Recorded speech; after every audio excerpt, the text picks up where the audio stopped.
저는 주저없이 5년 전 그날의 선택을 이야기할 거예요. 하나밖에 없는 제 아들 대호를 위해서 제 모든 것이나 다름없던 강남의 아파트를 아무런 대가 없이 내주었던 바로 그날의 결정을요. 평생을 허리띠 졸라매고 남들 쉴 때 한 번 더 움직이며 악착같이 모아 마련한 집이었어요. 일찍 세상을 떠난 남편의 빈자리를 채우며 대호 하나만 보고 살아온 제게 그 집은 단순한 벽돌 건물이 아니었죠. 제 젊음과 눈물을 고스란히 바쳐 얻어낸 삶의 훈장 같은 공간이었어요.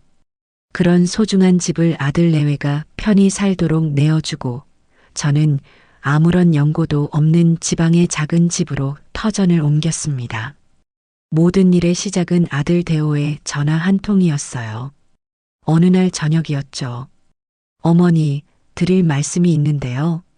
수화기 너머로 들려오는 아들의 목소리가 어딘지 모르게 무겁고 조심스러웠어요. 무슨 일이 있나 싶어 가슴이 철렁 내려앉았죠. 응, 대호야. 무슨 일인데 그래? 그게 아니고요, 어머니. 지민이랑 지우 교육 때문에요. 아무래도 저희는 강남을 떠나면 안 될 것 같아요. 아시잖아요. 요즘 애들 교육이 얼마나 중요한지요. 아들의 말에 며느리 유진이는 기다렸다는 듯이 옆에서 거들었어요. 네, 어머님. 이 주변 학원이며 학교며 애들한테는 여기가 가장 좋은 환경이에요. 다른 곳으로 이사 가면 애들이 적응하기도 힘들고요. 그 말을 듣는 순간 저는 단 1초의 망설임도 없었어요. 제 금쪽 같은 손주들이 좋은 환경에서 공부하고 남부럽지 않게 자랄 수만 있다면 이 늙은이의 남은 인생이야 어디서 보내면 어떻겠어요. 그게 바로 할머니의 마음이고 또 어미의 마음 아니겠어요? 알겠다. 그럼 너희가 여기서 살아라. 나는 어디 조용한 데 가서 지내면 그만이다. 제 대답에 아들 내외는 세상을 다 얻은 것처럼 기뻐했죠. 정말요, 어머니? 역시 어머니밖에 없으세요. 하며 제 손을 붙잡던 대호의 환한 얼굴이 아직도 눈앞에 서네요. 그렇게 저는 불과 며칠 만에 제 평생이 담긴 짐을 꾸려 정든 서울을 떠났습니다. 처음 몇 달은 낯선 환경에 적응하느라 마음이 허전하고 외로웠지만 그래도 한편으로는 정말 뿌듯했어요. 주말마다 아들 내외가 아이들을 데리고 내려와 적적했던 집안을 웃음소리로 가득 채워주었거든요. 할머니 하고 우르르 달려와 제 품에 안기는 손주들을 보고 있으면 세상의 모든 시름이 봄눈 녹듯 사라지는 기분이었죠. 하지만 그 행복도 그리 길지는 않았어요. 손주들이 초등학교에 들어가고 학원이다 뭐다 바빠지기 시작하면서부터 아들 내외의 발길은 눈에 띄게 뜸해졌어요. 처음에는 애들이 커가면서 바빠져서 그렇겠지 하고 애써 이해하려고 노력했어요. 보고 싶은 마음은 영상통화로 손주들 얼굴을 보는 것으로 달래곤 했죠. 하지만 그것마저도 애들 지금 숙제해야 해서요. 곧 학원 갈 시간이라서요라는 며느리의 차가운 목소리에 10분을 넘기기 어려웠어요. 시간이 흐를수록 제 마음 한편에는 손주들을 향한 그리움과 함께 아들 내외에 대한 서운함이 조금씩 싹트기 시작했습니다. 그러던 어느 날이었어요. 날씨가 유난히 좋던 봄날 오후였죠. 장롱 깊숙이 보관해 두었던 낡은 앨범을 꺼내보는데 아직 아기티를 벗지 못한 지민이와 지우의 사진을 보니 더는 참을 수가 없어지더군요. 이렇게 얼굴 한번 제대로 못 보고 살 거면 내가 왜 그 좋은 집을 내주고 이 먼 곳에 내려와서 혼자 외롭게 지내고 있나 하는 생각이 들었어요. 보고 싶은 마음이 걷잡을 수 없는 파도처럼 밀려오자 저는 더 이상 망설일 수 없었죠. 다음 날 아침 서울로 가는 첫 차를 타기 위해 곧바로 조촐한 짐을 챙겼습니다. 아들 내외에게 미리 연락을 할까 잠시 고민했지만 깜짝 방문으로 기쁘게 해주고 싶은 마음에 일부러 전화를 걸지 않았어요. 아무런 예고 없이 할머니가 짠하고 나타나면 우리 손주 녀석들이 얼마나 좋아할까? 그 모습을 상상하는 것만으로도 입가에 저절로 미소가 번졌죠. 손주들이 좋아하는 과자와 간식거리를 사서 가방에 넣는 내내 제 마음은 이미 강남의 아들 집에 가 있었어요. 몇 시간을 달려 도착한 서울은 여전히 분주하고 활기찼어요. 높다란 빌딩 숲 사이로 제가 살던 아파트 단지가 눈에 들어오자 마치 오랫동안 떠나있던 고향 집에 돌아온 것처럼 가슴이 쿵쾅거리기 시작했어요. 아파트 입구 화단에는 제가 떠나기 전 직접 심었던 철쭉이 올해도 어김없이 활짝 피어 저를 반겨주더군요. 그걸 보니 괜스레 코끝이 찡해져 왔어요. 모든 것이 너무나 익숙하고 정겨웠죠. 익숙하게 공동 현관 비밀번호를 누르고 엘리베이터에 몸을 실었어요. 15층 버튼을 누르는 손끝이 설렘으로 살짝 떨렸어요. 제 마음은 이미 할머니 하고 달려나올 손주들을 품에 가득 안고 있었습니다. 딩동. 드디어 익숙한 현관문 앞에 서서 초종을 눌렀어요. 금방이라도 문이 활짝 열리며 아이들의 웃음소리가 터져 나올 것 같아 문에 가만히 귀를 기울였죠. 하지만 예상과 달리 집안은 이상할 정도로 조용했어요. 아, 맞다. 평일 낮이니 아이들은 학교에 갔겠구나. 그래도 며느리 유진이는 집에 있을 텐데 하는 생각에 다시 한번 초인종을 힘주어 눌렀습니다. 잠시 후 인터폰 스피커에서 지지직거리는 잡음과 함께 목소리가 들려왔어요. 누구세요? 싸늘하고 날카로운 목소리.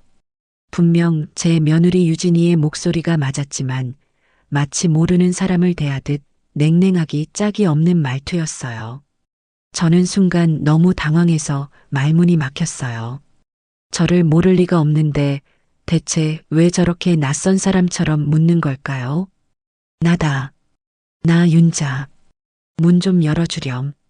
제 목소리를 확인한 유진이는 한참 동안 아무런 말이 없었어요. 인터폰 너머로 희미하게 숨소리만 들려올 뿐이었죠. 저는 혹시 인터폰이 고장이라도 났나 싶어 문에 바싹 귀를 가져다 댔어요. 바로 그때 다시 유진이의 목소리가 들려왔습니다. 이번에는 당황스러움과 짜증이 노골적으로 뒤섞인 훨씬 더 날카로운 목소리로요. 어머님? 어머님이 여기는 갑자기 웬일이세요? 왜 아무 연락도 없이 오셨어요? 그 말은 날카로운 얼음 송곳이 되어 제 심장에 그대로 날아와 박히는 것 같았어요. 웬일이세요? 라니요. 제 집에 제가 오는데 웬일이냐고 묻다니요. 더구나 연락도 없이라니 마치 제가 무슨 큰 잘못이라도 저지른 사람처럼 따져 묻는 말투였어요. 서운함과 함께 속에서부터 뜨거운 것이 울컥 치밀어 올랐죠. 내 집에 내가 오는데 그것도 일일이 허락을 받아야 하는 거니? 일단 문부터 열고 이야기하자. 저는 애써 분노를 억누르며 침착하게 말했어요. 하지만 문은 열리지 않았고 돌아온 대답은 제 상상을 한참이나 뛰어넘는 것이었습니다. 어머님, 지금 집안이 하나도 정리가 안 돼 있어서요. 너무 지저분해서 보여드리기 좀 그래요. 다음에 오시면 안 될까요? 나중에 오실 때는 꼭 미리 연락 주시고 오세요. 딸깍. 그 말을 끝으로 인터폰은 일방적으로 끊겼어요. 저는 잠시 제가 무슨 말을 들은 건지 제대로 이해할 수가 없었죠. 집이 어수선해서 문을 못 열어준다니요. 그게 이 집의 주인이자 시어머니인 저를 문 밖에 세워둘 이유가 될 수 있나요? 너무나 어이가 없어서 헛웃음만 나왔어요. 하지만 이내 그래 무슨 피치 못할 사정이 있겠지 하고 스스로를 다독였습니다. 정말 집이 발 디딜 틈도 없을 만큼 엉망이라 민망해서 그럴 수도 있겠다 싶었죠. 그래서 저는 그냥 문 앞에서 조금 기다려보기로 했어요. 급하게나마 거실이라도 대충 치우고 곧 문을 열어주겠지 하는 신락 같은 기대를 품고요. 그렇게 1분이 흐르고 5분이 흐르고 어느덧 10분이 훌쩍 지났어요. 차가운 복도에 우두커니 서 있는 시간이 길어질수록 제 안에 신락 같던 기대는 점점 초조함과 불안감으로 변해갔죠. 저는 다시 문에 귀를 대고 안의 소리를 들어보려 했지만 청소하는 소리는커녕 작은 인기척 하나 느껴지지 않았어요. 그저 무거운 정적만이 저를 짓누를 뿐이었죠. 그때였어요. 옆집에 사는 아주머니가 장을 보고 오셨는지 저를 발견하고는 반갑게 인사를 건넸어요. 어머, 회장님 댁 할머니 아니세요? 정말 오랜만에 오셨네요. 저는 화들짝 놀라며 애써 태어난 척 웃어 보였어요. 아, 네. 안녕하세요. 손주들 얼굴 좀 보러 왔어요. 그런데 왜 문 밖에서 계세요? 안에 사람이 없나 봐요? 옆집 아주머니의 순진한 물음에 제 얼굴이 화끈 달아올랐어요. 차마 며느리가 안에 있는데 문을 안 열어줘서요라는 말이 입 밖으로 떨어지지 않았습니다. 아, 그게요. 애들 엄마가 잠깐 뭘 사러 집 앞에 나갔나 봐요. 금방 온다고 해서 여기서 기다리고 있어요. 저도 모르게 새빨간 거짓말을 하고 말았죠.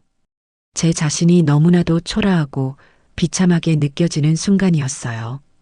제 거짓말에 옆집 아주머니는 고개를 끄덕이며 집으로 들어갔고 복도에는 다시 저 혼자만 덩그러니 남았습니다. 그렇게 또 5분이 흘렀어요. 이제는 총 15분이라는 시간이 지났죠. 더 이상은 아무런 기대도 희망도 남아있지 않았어요. 그 자리를 채운 것은 뼛속까지 시린 깊은 모욕감과 배신감 뿐이었죠. 며느리는 문을 열어줄 생각이 전혀 없는 거였어요. 저를 이렇게 문전박대하고 그냥 돌려보낼 작정인 거죠. 발끝에서부터 차가운 냉기가 스멀스멀 온몸으로 퍼져나가는 것 같았어요. 더는 버틸 수가 없었습니다. 오며 가며 마주치는 이웃들의 눈초리도 견디기 힘들었고 무엇보다 제 자신이 너무나도 비참해서요. 저는 결국 아무 소리도 내지 못하고 조용히 몸을 돌렸어요. 엘리베이터 버튼을 누르는 손가락이 수치심으로 부들부들 떨렸습니다. 굳게 닫힌 현관문을 마지막으로 한번 돌아보았어요. 불과 몇 년 전까지만 해도 제 세상의 전부였던 저 문이 이제는 저를 완강히 거부하는 차갑고 단단한 벽이 되어버렸더군요. 집으로 돌아오는 버스 안에서 저는 창밖만 하염없이 바라보았어요. 머릿속은 온통 뒤죽박죽이었죠. 유진이는 대체 왜 저를 그렇게 대했을까요? 정말 집이 더러워서 그랬을까요? 아니면 제가 갑자기 찾아온 것이 그렇게까지 불쾌하고 무례한 행동이었을까요? 아무리 생각하고 또 생각해봐도 도저히 이해할 수가 없었어요. 하지만 그보다 더 제 마음을 아프게 짓누른 것은 아들 대호에 대한 원망이었습니다. 우리 아들은 이 사실을 알기나 할까? 만약 안다면 제 엄마가 이런 취급을 당했는데도 가만히 있는 걸까? 온갖 씁쓸한 생각들이 꼬리에 꼬리를 물고 저를 괴롭혔어요. 지방의 작은 집에 도착하자마자 저는 한참을 망설이다 결국 대호에게 전화를 걸었어요. 당장이라도 소리치며 따지고 싶은 마음과 그래도 하나뿐인 아들이니 분명 무슨 사정이 있었을 거라고 믿고 싶은 마음이 세차게 충돌했죠. 몇 번의 긴 신호음 끝에 대호가 전화를 받았습니다. 엄마. 웬일이야, 이 시간에? 아들의 목소리는 아무것도 모르는 사람처럼 평소와 다름없이 밝게만 들렸어요. 저는 깊게 심호흡을 한번 하고 오늘 있었던 일을 최대한 차분하게 설명하기 시작했어요. 유진이가 인터폰으로 어떻게 말했고 제가 무려 15분이나 차가운 복도에서 기다리다 결국 발길을 돌려야 했다는 사실까지요. 제 이야기를 다 들은 대호는 잠시 말이 없었어요. 저는 아들이 제 마음을 조금이라도 알아주고 제 편이 되어 유진이를 나무라주길 간절히 바랐어요. 엄마, 정말 미안해. 유진이가 생각이 짧았네. 내가 대신 사과할게와 같은 따뜻한 위로의 말을 기대했던 것 같아요. 하지만 제 마지막 기대는 산산조각이 나고 말았습니다. 아, 엄마. 그 일 때문에 유진이랑 통화했어. 오늘 감기 기운이 너무 심해서 하루 종일 끙끙 앓아누워 있었나 봐. 그래서 그랬던 모양이야. 엄마 올 줄 알았으면 약이라도 챙겨 먹고 일어났을 텐데 갑자기 와서 자기도 너무 당황했대. 저는 제 귀를 의심했어요. 감기 기운이 심해서 문을 못 열어준다니요. 아파서 꼼짝도 못할 정도였다면 오히려 어머님, 제가 몸이 너무 안 좋아서요. 문 열어드릴 힘도 없네요. 정말 죄송해요라고 솔직하게 말하는 것이 상식 아닌가요? 집이 지저분하다는 핑계는 또 뭐였고요. 앞뒤가 전혀 맞지 않는 너무나도 어설픈 변명이었어요. 무엇보다 저를 참을 수 없게 만든 것은 아들이 단 한순간도 제 입장에서 생각해주지 않는다는 사실이었어요. 그래도 그렇지, 어떻게 시어머니를 15분이나 문 밖에 세워둘 수가 있니? 아프면 아프다고 솔직하게 말을 했어야 할 거 아니야. 아이, 엄마도 좀 이해해줘. 아픈 사람한테 뭘 그렇게까지 서운해해. 그리고 엄마도 앞으로는 그냥 불쑥 찾아가지 말고 오기 전에 미리 연락 한번 하고 와. 유진이도 손님 맞을 준비할 시간이 필요하잖아. 아들의 말은 겉보기엔 부드러웠지만 그 속에는 분명한 가시가 날카롭게 박혀 있었어요. 모든 책임이 미리 연락하지 않고 찾아간 제게 있다는 듯한 말투였죠. 그리고 준비할 시간이 필요하다는 말은 또 무슨 뜻일까요? 제가 무슨 불시에 검문이라도 나가는 성가신 손님인가요? 서러운 마음에 저도 모르게 목소리가 격앙되었어요. 준비는 도저히 무슨 준비를 한다는 거니? 거기가 원래 내 집인데 내가 내 집에 가는데 왜 며느리 눈치까지 보면서 허락을 받아야 하냐고. 그 순간 전화기 너머로 아들의 깊은 한숨 소리가 들려왔어요. 그리고 이어진 아들의 말은 제 남은 인생을 통째로 뒤흔들어 버리는 세상에서 가장 잔인한 한마디가 되었습니다. 엄마, 그 집 이제 우리한테 주신 집 아니야? 왜 자꾸 엄마 집이라고 그래? 엄마가 그렇게 말씀하시면 유진이가 얼마나 부담스러워 하는지 알아? 쿵. 제 심장이 저 아래 까마득한 바닥으로 떨어지는 소리가 들리는 것 같았어요. 우리한테 주신 집. 왜 자꾸 엄마 집이라고 그래? 제 아들의 입에서 나온 말이라고는 도저히 믿을 수가 없었죠. 저는 단 한 번도 그 집을 아들에게 주었다고 생각한 적이 없어요. 그저 아들 내외가 손주들 키우며 편안하게 살 수 있도록 빌려준 것이라고, 잠시 맡겨둔 것이라고만 생각했죠. 그런데 제 아들은 이미 그 집을 자신의 완전한 소유라고 생각하고 있었던 거예요. 그리고 이제 제 존재는 그 집에 대한 권리를 주장하는 부담스럽고 거추장스러운 과거일 뿐이었던 거죠.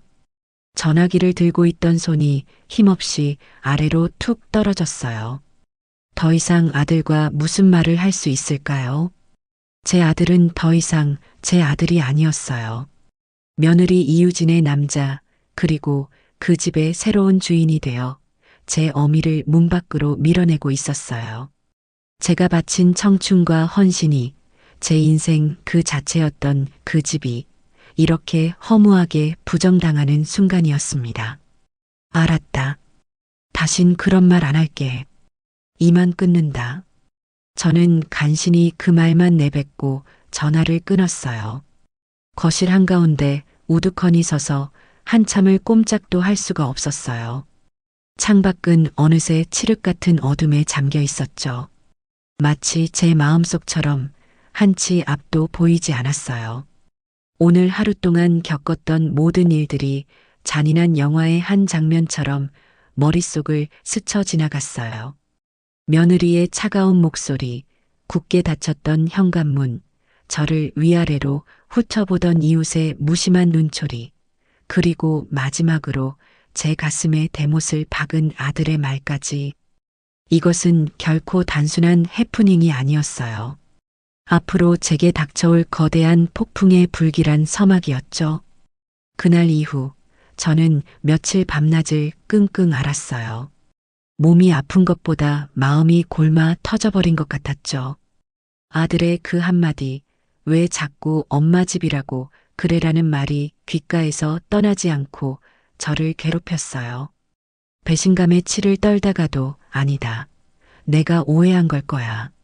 아들이 그럴 리가 없어라며 스스로를 위로하기를 수십 번. 저는 이대로 모든 것을 오해 속에 남겨둘 수는 없다고 생각했어요. 아들 내외와 제대로 얼굴을 보고 대화를 해서 이 엉킨 실타래를 풀어야만 했죠. 그래요. 저는 아직도 일말의 기대를 버리지 못했던 거예요.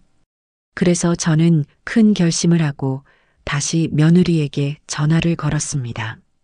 아들의 말대로 이번에는 미리 연락을 하기로 한 거죠. 그것이 그들이 정한 규칙이라면 일단은 따라주기로 했어요. 수화기를 들고 유진이의 번호를 누르는 손가락이 천근만근 무거웠지만 저는 숨을 한 번 크게 고르고 통화 버튼을 눌렀습니다. 여보세요. 여전히 아무런 감정도 실려 있지 않은 사무적인 며느리의 목소리가 들려왔어요. 나다 유진아. 네, 어머님. 무슨 일이세요? 제 목소리를 확인하고도 며느리의 목소리에는 조금의 변화도 없었어요. 저는 애써 다정한 목소리를 꾸며내며 말했어요. 다른 게 아니고 내가 이번 주 토요일에 너희 집에 한번 가려고 하는데 괜찮겠니? 우리 지민이 지우 얼굴 본 지도 너무 오래된 것 같아서. 제 딴에는 최대한 저자세로 며느리의 허락을 구하는 듯한 말투로 물었어요. 전화기 너머로 잠시 침묵이 흘렀어요. 유진이가 달력을 확인하는 건지 아니면 또 무슨 핑계를 댈까 고민하는 건지 알 수 없었죠. 제 심장이 조마조마하게 뛰었어요. 토요일이요? 글쎄요. 그날 저희 약속이 있었던 것 같은데. 잠깐만요. 잠시 후 유진이가 다시 입을 열었어요. 네, 토요일 오전에 오세요. 오후에는 저희 외출해야 하거든요. 오전에 잠깐 시간 될 것 같아요. 시간이 될 것 같다는 말이 꼭 자기가 시간을 내어준다는 듯한 뉘앙스라 기분이 상했지만 저는 꾹 참았어요. 방문을 허락해 준 것만으로도 감지덕지해야 할 판이었으니까요. 그래, 알았다. 그럼 토요일 오전에 갈게. 필요한 거라도 있니? 반찬이라도 좀 해갈까? 아니요, 괜찮아요. 아무것도 사오지 마세요. 그냥 몸만 오세요. 그렇게 전화는 허무하게 끊겼습니다. 전화를 끊고 나서도 저는 한참 동안 씁쓸한 마음을 감출 수가 없었어요. 그래도 이게 어디예요? 문전박대를 당했던 지난번과는 달리 이번에는 정식으로 약속을 잡은 셈이니까요. 저는 남은 며칠 동안 애써 긍정적인 생각만 하기로 마음먹었어요. 그래, 지난번에는 내가 갑자기 찾아가서 유진이도 당황해서 그랬을 거야. 이번에는 다를 거야. 약속한 토요일이 되기까지 남은 3일 동안 저는 시장을 몇 번이나 오갔는지 몰라요. 아무것도 사오지 말라는 며느리의 말이 귓가에 맴돌았지만 어떻게 빈손으로 갈 수가 있겠어요. 손주들이 좋아하는 동그랑땡을 만들고 아들이 좋아하는 잡채도 했어요. 며느리가 좋아할지는 모르겠지만 제 딴에는 정성을 다해 나무리며 밑반찬 몇 가지를 더 만들었죠. 냉장고에 차곡차곡 쌓여가는 반찬통들을 보며 제 마음도 조금은 누그러지는 것 같았어요. 이 음식을 받고 기뻐할 아들 내외와 손주들의 얼굴을 떠올리며 지난번의 상처를 애써 지워나갔습니다. 드디어 약속한 토요일 아침이 밝았어요. 저는 새벽같이 일어나 단정하게 옷을 차려입고 밤새 정성껏 만든 음식들을 아이스박스에 담았어요. 혹시라도 늦을까봐 이른 아침부터 서둘러 서울로 향하는 버스에 몸을 실었죠. 차창 밖으로 스쳐 지나가는 풍경을 보며 오늘은 부디 아무 일 없이 웃으며 돌아올 수 있기를 하고 마음속으로 수없이 기도했어요. 하지만 제 그런 간절한 바람은 아파트 입구에 도착하자마자 불안감으로 바뀌기 시작했어요.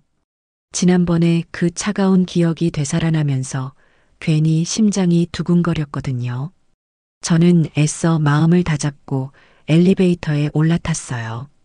15층에 도착해 현관문 앞에 서자 저도 모르게 숨을 한번 크게 고르게 되더군요. 딩동. 약속한 시간보다 조금 이르게 도착했지만 그래도 미리 연락을 했으니 금방 문을 열어줄 거라고 생각했어요. 그러나 이번에도 역시나 문은 바로 열리지 않았습니다. 1분, 2분, 시간이 흐를수록 제 손에 들린 아이스박스가 점점 더 무겁게 느껴졌어요. 대체 안에서 뭘 하길래 이렇게 문을 늦게 여는 걸까? 초조한 마음에 다시 한번 초인종을 누르려던 순간이었어요. 인터폰이 지지직거리며 켜졌죠. 누구세요? 나다. 그제야 유진이는 어머님이요. 잠깐만요 하더니 그 후로도 한참이나 저를 문 밖에 세워두었어요. 5분이 지나고 거의 10분이 다 되어서야 현관문 디지털 도어록 해제되는 소리가 들렸죠. 철컥 하고 문이 열렸지만 며느리 유진이는 문을 활짝 열어주지 않았어요. 딱 제 몸 하나 겨우 들어갈 수 있을 만큼만 문을 열고는 저를 위아래로 훑어보았죠. 어머님, 일찍 오셨네요. 아직 준비가 덜 됐는데. 마치 제가 약속 시간을 어기고 멋대로 찾아온 불청객이라도 되는 것처럼 말하는 며느리의 태도에 말문이 막혔어요. 저는 들고 있던 아이스박스를 안으로 들여놓으려 현관 안으로 한 발짝 들어섰습니다. 바로 그때였어요. 어머님, 신발은 거기 벗어두고 들어오세요. 현관 타일에만 두시고요. 거실 바닥 긁히니까요. 유진이가 날카롭게 소리쳤어요. 저는 들어서려던 발을 어색하게 거두며 현관 타일 위에 신발을 벗어두었어요. 제 평생 누구 집에 가서 이런 취급을 받아본 적이 있었던가요? 하지만 이게 시작에 불과했다는 것을 저는 그때는 미처 알지 못했죠. 제가 거실로 들어서려고 하자 유진이는 또다시 저를 막아섰어요. 그러고는 현관 신발장 구석에서 뽀얀 털이 달린 손님용 슬리퍼를 꺼내 제 발밑에 툭 던져주었죠. 어머님, 이거 신으세요. 어제 거실 바닥 왁스칠새로 싹 했거든요. 맨발로 다니시면 발자국 남아서요. 저는 아무 말도 못하고 유진이가 던져준 슬리퍼로 어색하게 발을 옮겼어요. 거실에 들어서는 순간 저는 제 눈을 의심했어요. 불과 몇 년 전까지 제가 살던 집이 맞나 싶을 정도로 모든 것이 변해 있었거든요. 제가 아끼던 짙은 갈색의 가죽 소파는 온데간데였고 그 자리에는 새하얀 천으로 된 소파가 놓여 있었어요. 거실 바닥은 어찌나 반짝이게 닦아놓았는지 제 얼굴이 다 비칠 정도였죠. 온통 하얗고 반짝이는 마치 모델하우스처럼 꾸며진 집은 너무나도 낯설고 차갑게만 느껴졌어요. 제 손때와 추억이 묻어있던 공간은 이제 어디에도 남아있지 않았습니다. 집이 아주 깨끗하구나. 저는 어색한 분위기를 풀어보려 애써 칭찬을 건넸어요. 그러자 유진이는 기다렸다는 듯이 자랑을 늘어놓기 시작했죠. 네, 제가 좀 깔끔한 성격이라서요. 매일 아침 저녁으로 청소하고 일주일에 한 번씩은 꼭 대청소해요. 물건들도 제자리에 없으면 못 견디는 성격이거든요. 그 말은 마치 제가 이 집을 더럽게라도 썼다는 것처럼 들려 기분이 묘했어요. 저는 들고 온 아이스박스를 식탁 위에 올려놓으며 말했어요. 너희 먹으라고 반찬 좀 해왔다. 손주들 좋아하는 동그랑땡도 하고 대호 좋아하는 잡채도 했어. 그러자 유진이는 인상을 살짝 찌푸리며 아이스박스를 열어보지도 않고 말했어요. 어머님, 제가 그냥 오시라고 말씀드렸잖아요. 요즘 저희 집 냉장고 꽉 차서 넣을 자리도 없어요. 그리고 저희는 유기농 아니면 잘 안 먹어서요. 그냥 다시 가져가세요. 저는 제 귀를 의심했어요. 밤새 잠도 안 자고 정성껏 만든 음식을 고맙다는 말은커녕 면전에서 거절하다니요. 유기농 아니면 안 먹는다는 말은 또 뭔가요? 제 음식이 무슨 몸에 해로운 음식이라도 된다는 듯한 말투였어요. 얼굴이 화끈거리고 손이 부들부들 떨렸지만 저는 간신히 참아냈습니다. 그래도 맛이라도 보렴. 내가 얼마나 정성껏 만들었는데. 아니에요, 어머님. 마음만 감사히 받을게요. 음식물 쓰레기만 늘어서요. 저쪽 베란다에 잠시 두셨다가 가실 때 꼭 챙겨가세요. 며느리는 제게 눈길 한 번 주지 않고 냉정하게 말했어요. 더 이상 무슨 말을 할 수 있을까요? 저는 무거운 아이스박스를 들고 며느리가 가리키는 베란다 구석에 내려놓았어요. 제 정성과 마음이 음식물 쓰레기 취급을 당하는 것 같아 눈물이 핑 돌았죠. 지민이랑 지우는 어디 있니? 학원 갔어? 저는 화제를 돌려 손주들 안부를 물었어요. 손주들 얼굴이라도 보면 이 서러운 마음이 좀 풀릴 것 같았거든요. 네, 아침부터 영어 학원 갔다가 오후에는 수학 과외 가야 해요. 오늘은 집에 없을 거예요. 아니, 토요일인데 애들을 그렇게 뺑뺑이를 돌려? 할머니 왔다는데 얼굴도 못 보고 가는 게 말이 되니? 어머님, 요즘 강남 애들 다 이렇게 살아요. 하루라도 쉬면 경쟁에서 뒤처지는 거 순식간이에요. 어머님은 잘 모르시잖아요. 잘 모르신다는 말에 또 한 번 가슴에 비수가 꽂혔어요. 며느리는 저를 손주들 교육에 대해 아무것도 모르는 시대에 뒤떨어진 늙은이 취급을 하고 있었던 거죠. 저는 할 말을 잃고 소파 끝에 어색하게 걸터 앉았어요. 유진이는 제게 물 한 잔 내어주지 않고 부엌과 거실을 오가며 혼자 분주하게 움직일 뿐이었어요. 저를 투명인간처럼 대하는 며느리 때문에 30분이라는 시간이 마치 3년처럼 길고 고통스럽게 느껴졌습니다. 시계가 11시를 가리키자 유진이는 보란 듯이 손목시계를 확인하며 말했어요. 어머님, 이제 슬슬 일어나셔야겠어요. 저 12시에 친구랑 약속 있어서 준비하고 나가야 하거든요. 그것은 누가 들어도 명백한 축객령이었어요. 약속 때문에 오후에 외출해야 한다고 했던 말이 거짓말이었던 거죠. 30분. 제가 아들 집에 머물 수 있도록 허락된 시간은 고작 30분이었던 거예요.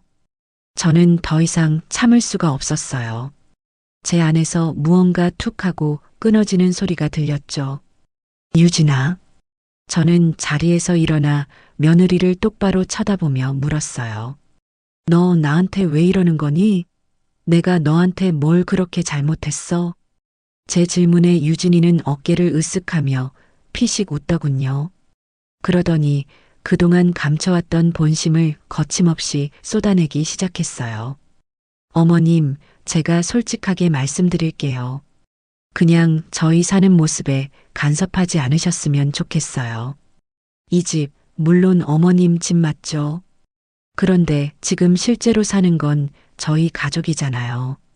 어머님이 이렇게 불쑥불쑥 찾아오시면 저희도 저희 생활이 있는데 솔직히 너무 불편해요. 불편해? 내가 내 집에 오는 게 불편하다는 말이니? 네, 불편해요. 그리고 이제 이 집은 저희 집이에요. 어머님도 그렇게 생각해 주셨으면 좋겠어요. 어차피 나중에 대호 씨가 물려받을 집인데 그냥 저희한테 온전히 주셨다고 생각하시면 안 돼요? 저는 너무나도 당당하고 뻔뻔한 며느리의 태도에 할 말을 잃었어요. 그때 유진이가 제게 다가와 마지막 쐐기를 박았습니다. 그러니까 다음부터는 그냥 오지 마세요. 오늘처럼 연락하고 오셔도 저 바쁘면 못 받을 수도 있을 거예요. 이제 아셨죠? 그 말을 끝으로 유진이는 현관문을 활짝 열고 제가 나가기만을 기다렸어요. 저는 아무런 말도 아무런 저항도 하지 못하고 멍하니 서 있었어요. 그리고는 제가 가져왔던 아이스박스를 챙겨 들고 유진이가 열어놓은 문을 통해 쫓겨나듯 집을 나섰습니다. 현관문이 제 등 뒤에서 소름 끼치도록 차갑게 닫히는 순간 저는 깨달았어요. 이것은 단순한 갈등이 아니라 제 모든 것을 빼앗으려는 명백한 전쟁의 시작이라는 것을요. 두 번째 굴욕을 겪고 집으로 돌아오는 길은 그야말로 지옥 같았어요. 며느리의 마지막 말, 다음부터는 그냥 오지 마세요라는 그 차갑고 날선 목소리가 제 머릿속을 떠나지 않았죠. 지난번에는 아들이라도 두둔해 주었지만 이번에는 빼도 박도 못하는 명백한 거절이었어요. 간섭하지 마세요.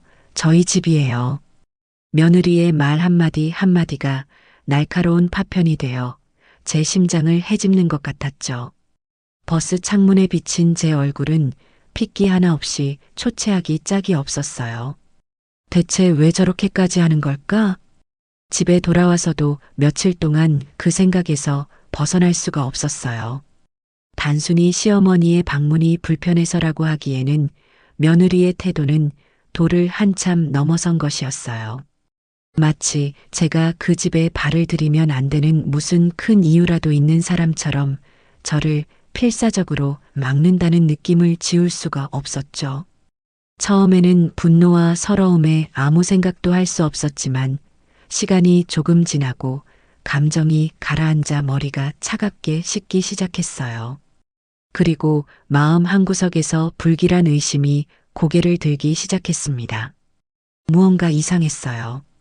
제가 모르는 무언가가 저 집에서 벌어지고 있다는 강한 예감이 들었죠. 저는 이대로 당하고만 있을 수는 없다고 생각했어요. 며느리가 왜 저렇게까지 저를 막아서는지 그 이유를 제 눈으로 직접 확인해야만 했죠. 그때부터였어요. 제 인생에서 단 한 번도 해본 적 없는 마치 탐정 같은 조사를 저 혼자서 시작하게 된 것이요. 가장 먼저 확인해야 할 것은 그 집의 명의였어요. 아들과 며느리는 이미 그 집을 자신들의 소유인 것처럼 말하고 행동했지만 저는 분명히 제 이름으로 된 집을 그들에게 넘겨준 기억이 없었거든요. 혹시라도 제 기억이 잘못되었나 아니면 제가 모르는 사이에 무슨 일이 있었나 싶어 불안한 마음을 안고 가까운 주민센터를 찾아갔습니다. 부동산 등기부등본 좀 떼어보려고 하는데요. 젊은 직원은 저를 위아래로 한번 훑어보더니 익숙하게 컴퓨터로 주소를 입력했어요. 제 심장이 쿵쾅거리기 시작했죠. 모니터 화면에 무슨 글자가 나타날지 두 눈을 똑바로 뜨고 쳐다볼 자신이 없었어요. 잠시 후 프린터에서 따끈따끈한 서류 한 장이 출력되어 나왔습니다. 직원이 제게 건네준 서류를 받아드는 손이 미세하게 떨렸어요. 소유자 김윤자. 서류의 맨 위에 적힌 제 이름을 확인하는 순간 저도 모르게 안도의 한숨이 터져 나왔어요. 그래요. 그 집은 여전히 법적으로 완벽한 제 집이 맞았어요. 아들이나 며느리의 이름은 어디에도 없었죠. 일단 가장 중요한 사실을 확인하고 나니 조금은 마음이 놓였어요. 하지만 동시에 의문은 더욱 커졌습니다. 자기들 집도 아니면서 대체 무슨 배짱으로 저에게 그런 말들을 내뱉을 수 있었던 걸까요?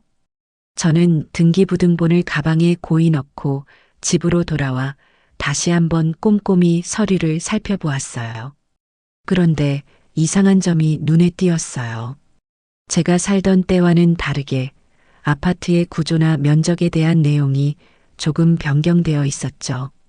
제가 모르는 사이에 불법은 아니지만 구청에 신고가 필요한 수준의 리모델링이 진행되었다는 뜻이었어요.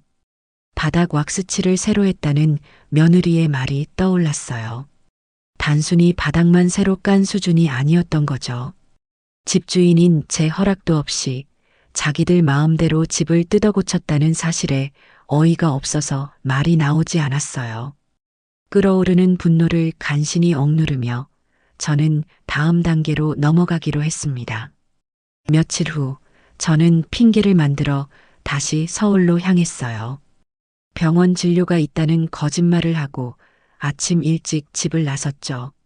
하지만 제 발걸음이 향한 곳은 병원이 아니라 제가 살던 아파트 근처의 공원이었어요. 그 아파트에 오래 살았던 이웃이라면 무언가 알고 있지 않을까 하는 생각에서였죠. 저는 공원 벤치에 앉아 무작정 아는 얼굴이 나타나기만을 기다렸어요. 1시간이 지났을까 저 멀리서 익숙한 얼굴이 눈에 들어왔어요. 바로 제 아랫집에 살던 박 여사였죠. 어머, 박 여사님, 오랜만이에요. 제 목소리에 저를 발견한 박 여사님이 화들짝 놀라며 반갑게 다가왔어요. 아니, 이게 누구야? 윤자 씨 아니야? 여기는 어쩐 일이야? 지방으로 이사 갔다더니. 네, 볼 일이 좀 있어서요. 잘 지내셨어요? 저희는 한참 동안 서로의 안부를 물으며 회포를 풀었어요. 그리고 저는 조심스럽게 본론을 꺼냈습니다. 저기, 박 여사님, 혹시 우리 아들 내외 요즘 어떻게 지내는지 아세요? 제가 통 연락이 잘 안 돼서요. 제 질문에 박 여사님은 기다렸다는 듯이 입을 열었어요. 아이고, 말도 마. 얼마나 잘 지내는데. 윤자 씨 며느리 아주 이 동네에서 여왕처럼 하고 다녀. 이 집이 자기 집이라고 아주 동네방네 자랑을 하고 다니잖아.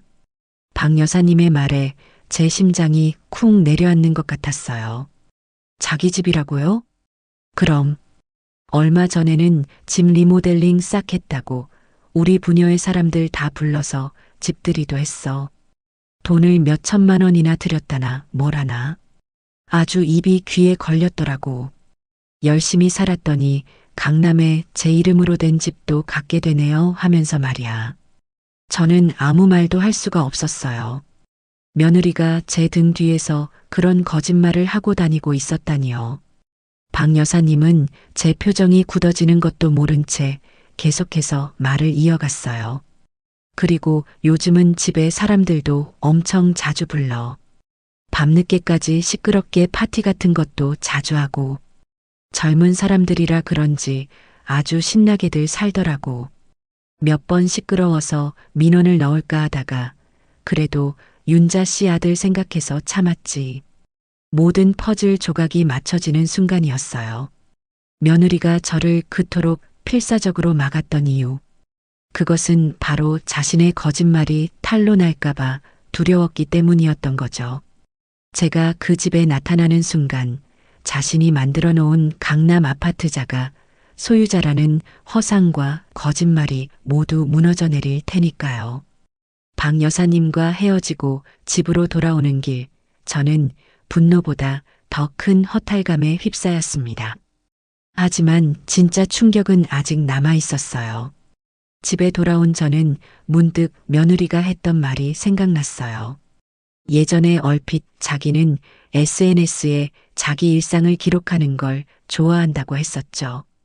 저는 평생 그런 걸 해본 적이 없지만 혹시나 하는 마음에 옆집 사는 젊은 세대에게 부탁해 며느리의 이름을 검색해 달라고 했어요.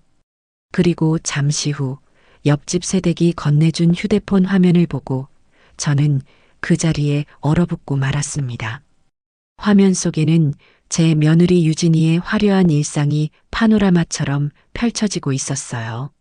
명품 가방과 옷을 자랑하는 사진들, 고급 레스토랑에서 음식을 먹는 사진들, 그리고 제 눈을 가장 사로잡은 것은 바로 우리 집 인테리어 대공개 라는 제목으로 올라온 여러 장의 사진이었습니다. 사진 속에는 제가 낯설게 느꼈던 바로 그 거실과 부엌, 그리고 안방의 모습이 담겨 있었어요. 3천만 원을 투자한 저희 부부의 스위트홈, 어떤가요? 매일 호텔에서 사는 기분이에요. 사진 밑에 적힌 글을 읽는 순간 피가 거꾸로 솟는 것 같았어요. 제 허락도 없이 뜯어 고친 집을 자기들의 스위트홈이라고 부르다니요.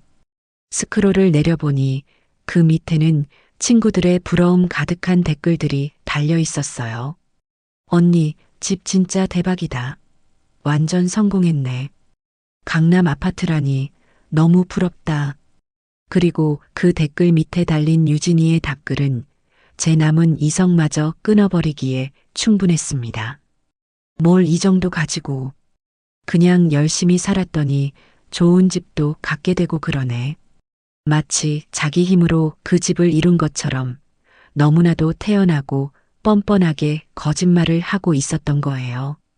제 평생의 노력이, 제 눈물과 땀이 며느리의 SNS 자랑질을 위한 배경으로 전락해버린 순간이었죠. 저는 휴대폰을 든 손을 부들부들 떨었어요. 이것은 단순한 거짓말을 넘어선 저라는 존재에 대한 완벽한 기만이자 모독이었습니다. 이제 더 이상 망설일 이유가 없었어요. 이 모든 것을 제 아들 대호의 입으로 직접 확인해야만 했습니다. 다음 날 아침 저는 아들에게 전화를 걸었습니다. 평소 같았으면 아침 이른 시간에 전화하는 것을 주저했겠지만 이제는 그런 사소한 배려 따위는 해주고 싶지 않았어요. 대호야, 오늘 저녁에 나 좀 보자. 너희 회사 근처로 갈 테니 시간 비워둬. 제 목소리는 저도 놀랄 만큼 차갑고 단호하게 나갔어요. 제 평소답지 않은 목소리에 아들도 무언가 심상치 않음을 느꼈는지 군말 없이 알겠다고 대답했죠. 그날 오후 저는 다시 서울로 향했습니다. 아들의 회사가 있는 강남의 한 빌딩 앞 약속 장소인 조용한 카페에 먼저 들어가 자리를 잡았어요. 창밖으로 바쁘게 오가는 사람들을 보며 저는 오늘 무슨 말을 어떻게 꺼내야 할지 머릿속으로 수없이 되뇌었어요. 감정적으로 폭발해서는 안 된다. 최대한 차분하고 이성적으로 제가 확인한 사실들만 가지고 이야기해야 한다. 그렇게 마음을 다잡고 있는데 카페 문이 열리며 아들 대호가 들어왔어요. 엄마, 일찍 왔네. 무슨 일이야, 갑자기 보자고 하고. 제 앞에 앉은 아들의 얼굴에는 피곤한 기색과 함께 약간의 불안감이 서려 있었어요. 저는 아무런 대답 없이 가방에서 서류 봉투 하나를 꺼내 테이블 위에 올려놓았습니다. 이게 뭐야? 한번 봐. 너도 봐야 할 것 같아서. 대호는 의아한 표정으로 봉투를 열었어요. 그 안에는 제가 떼었던 아파트의 등기부등본과 며느리의 SNS 화면을 캡처해서 인쇄한 사진 몇 장이 들어 있었죠. 등기부등본을 확인한 대호의 얼굴이 살짝 굳어지는가 싶더니 이내 유진이의 SNS 사진을 보고는 사색이 되었어요. 엄마, 이건 또 어떻게? 내가 어떻게 알았는지가 중요하니? 이게 다 사실인지가 중요하지. 대호야, 너 엄마한테 할 말 없어? 저는 아들의 눈을 똑바로 쳐다보며 물었어요. 대호는 제 시선을 피하며 어쩔 줄 몰라 했어요. 한참 동안 입술만 달싹이던 아들은 결국 궁색한 변명을 늘어놓기 시작했습니다. 엄마, 그게 유진이가 요즘 좀 예민해서 그래. 친구들한테 자랑하고 싶은 마음도 있고 하니까 그냥 좀 좋게 봐주면 안 돼? 아기가 있어서 그런 건 아니야. 아기가 없어? 집주인인 나한테는 오지도 말라고 문전박대하면서 등 뒤에서는 이 집이 자기 집이라고 동네방네 떠들고 다니는 게 아기가 없는 거니? 그리고 이 리모델링은 또 뭐야? 이거 하는데 돈이 한두 푼 든 게 아닐 텐데. 누구 허락받고 집을 이렇게 다 뜯어 고친 거야? 제 추궁의 대호는 더 이상 말을 잇지 못하고 고개를 숙였어요. 제가 모든 것을 알고 있다는 사실에 더는 변명도 통하지 않는다고 생각했겠죠. 저는 마지막 남은 희망을 걸고 아들에게 물었습니다. 너는 정말 몰랐니? 유진이가 이러고 다니는 거 정말 몰랐어? 제발 몰랐다고 말해주길 바랐어요. 아내의 잘못된 행동을 미처 알지 못했다고, 알았다면 당장 뜯어 말렸을 거라고 말해주길 바랐죠. 하지만 아들의 입에서 나온 대답은 제 마지막 희망마저 산산조각 내버렸습니다. 알고 있었어, 엄마. 미안해. 알고 있었다니. 알고 있었으면서도 자기 아내가 제게 그런 모욕을 주고 제 존재를 지워나가는 것을 그저 방관하고 있었다니요. 저는 너무나 큰 충격과 배신감에 잠시 말을 잃었어요. 온몸에서 힘이 빠져나가는 것 같았죠. 그때 고개를 숙이고 있던 아들이 어렵게 입을 열기 시작했어요. 그 입으로 털어놓은 이야기는 더욱 기가 막힌 것이었습니다. 엄마, 사실은 유진이가 그 집 명의를 자기 앞으로 바꿔달라고 계속 얘기하고 있어.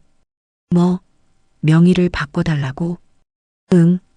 유진이 말로는 어차피 나중에 우리 집이 될 거니까 미리 증여를 해달라고 하더라고. 그래야 자기도 마음 편하게 이 집을 자기 집처럼 꾸미고 살 수 있을 것 같다고. 저는 제 귀를 의심했어요. 이제는 아예 집을 통째로 삼키려는 속셈이었던 거예요.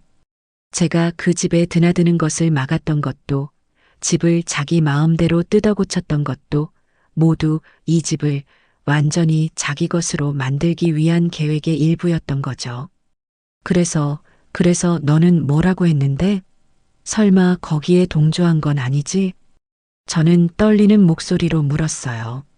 아들이 고개를 들고 저를 바라보았어요. 그 눈빛은 더 이상 제가 알던 착하고 순한 아들의 눈빛이 아니었어요. 욕심과 이기심, 그리고 아내에 대한 맹목적인 믿음으로 가득 차 있었죠. 그리고 마침내 아들은 제 가슴에 가장 크고 깊은 상처를 남기는 말을 내뱉고야 말았습니다. 엄마, 그냥 유진이가 원하는 대로 해주시면 안 돼? 엄마 말대로 어차피 나중에 다 내 재산이 될 거잖아. 그냥 좀 일찍 준다고 생각하면 안 될까? 그래야 우리 유진이도 마음 편하고 우리 가족도 더는 엄마 눈치 안 보고 행복하게 살 수 있을 것 같아. 저는 그 말을 듣는 순간 제 안에 무언가가 완전히 무너져 내리는 것을 느꼈어요. 엄마 눈치 안 보고 행복하게 살 수 있을 것 같다니. 제 존재가 아들 가족의 행복을 가로막는 장애물이라는 말과 다름없었죠. 아들은 이미 오래전에 며느리의 편에 서서 저를 어떻게 하면 자신의 인생에서 밀어낼 수 있을까만 고민하고 있었던 거예요. 제가 평생을 바쳐 키운 아들이 이제는 제 전부를 내놓으라고 아무렇지 않게 요구하고 있었어요. 모든 것을 깨달은 순간 신기하게도 눈물이 나지 않았어요. 대신 차가운 분노와 함께 서늘한 결심이 제 마음속에 자리 잡았죠. 더 이상 이들을 위해 희생하고 상처받을 필요가 없었어요. 이들에게 저는 더 이상 어머니가 아니었으니까요. 저는 자리에서 조용히 일어났어요. 멍하니 저를 올려다보는 아들을 향해 저는 제 평생 가장 차가운 목소리로 말했습니다. 알았다. 너희 뜻이 정 그렇다면 엄마가 결정할게. 그리고 저는 아무런 미련 없이 카페를 걸어 나왔어요. 등 뒤에서 저를 부르는 아들의 목소리가 들리는 것 같았지만 단 한 번도 돌아보지 않았습니다. 그날부로 제 인생에서 김대호라는 아들은 지워졌어요. 이제 남은 것은 오롯이 제 인생을 되찾기 위한 싸움뿐이었습니다. 지방의 작은 집에 돌아온 저는 며칠 동안 아무것도 하지 않고 조용히 지냈어요. 마치 다가올 폭풍을 앞둔 전사의 휴식처럼 제 안의 모든 것을 비워내고 앞으로 해야 할 일들을 차분히 정리하는 시간이 필요했거든요. 아들에게서는 몇 번이고 전화가 걸려왔지만 저는 단 한 번도 받지 않았습니다. 무슨 말을 할지는 불보듯 뻔했으니까요. 엄마, 제가 잘못했어요. 다시 생각해 주세요. 하지만 그 말 속에 진정한 반성이나 뉘우침이 없다는 것을 저는 이미 알아버렸어요. 그저 제 재산을 탐내는 욕심과 안락한 삶을 잃을지도 모른다는 불안감에서 비롯된 가식적인 애원일 뿐이었죠. 일주일이 지났을까 제 마음의 결심이 바위처럼 단단하게 굳어졌다고 느꼈을 때 저는 자리에서 일어났습니다. 옷장에서 가장 단정하고 값비싸 보이는 옷을 꺼내 입고 평생 한두 번 멜까 말까 했던 핸드백을 들었어요. 화장대 앞에 앉아 역계분을 바르고 입술연지도 꼼꼼히 챙겨 발랐죠. 거울 속에 비친 제 모습은 더 이상 아들과 며느리에게 상처받고 슬퍼하던 초라한 늙은이가 아니었어요. 자신의 것을 되찾기 위해 전장으로 나서는 장수의 얼굴을 하고 있었죠. 제가 향한 곳은 서울이었습니다. 하지만 이번에는 아들의 집이 아니었어요. 저는 강남의 아파트 단지 상가에 즐비하게 늘어선 부동산 중개업소들을 차례로 둘러보기 시작했어요. 단순히 집을 내놓기 위함이 아니었죠. 저는 제 가장 중요한 자산을 맡길 신중하고 입이 무거우며 유능한 파트너를 찾고 있었습니다. 몇 군데를 기웃거리며 밖에서 분위기를 살피던 제 눈에 크지는 않지만 깔끔하고 신뢰감 있게 보이는 한 부동산이 들어왔어요. 저는 망설임 없이 그곳의 문을 열고 들어섰습니다. 어서 오세요. 어떤 일로 오셨어요? 안쪽에 앉아있던 중년의 남자가 저를 보고 자리에서 일어나며 반갑게 맞았어요. 저는 소파에 자리를 잡고 앉아 핸드백에서 등기부등본을 꺼내 테이블 위에 올려놓았습니다. 이 아파트 팔고 싶어서요. 제 말에 남자는 서류를 집어들고 주소를 확인하더니 눈을 동그랗게 떴어요. 아니, 이 로열동 로열층을요?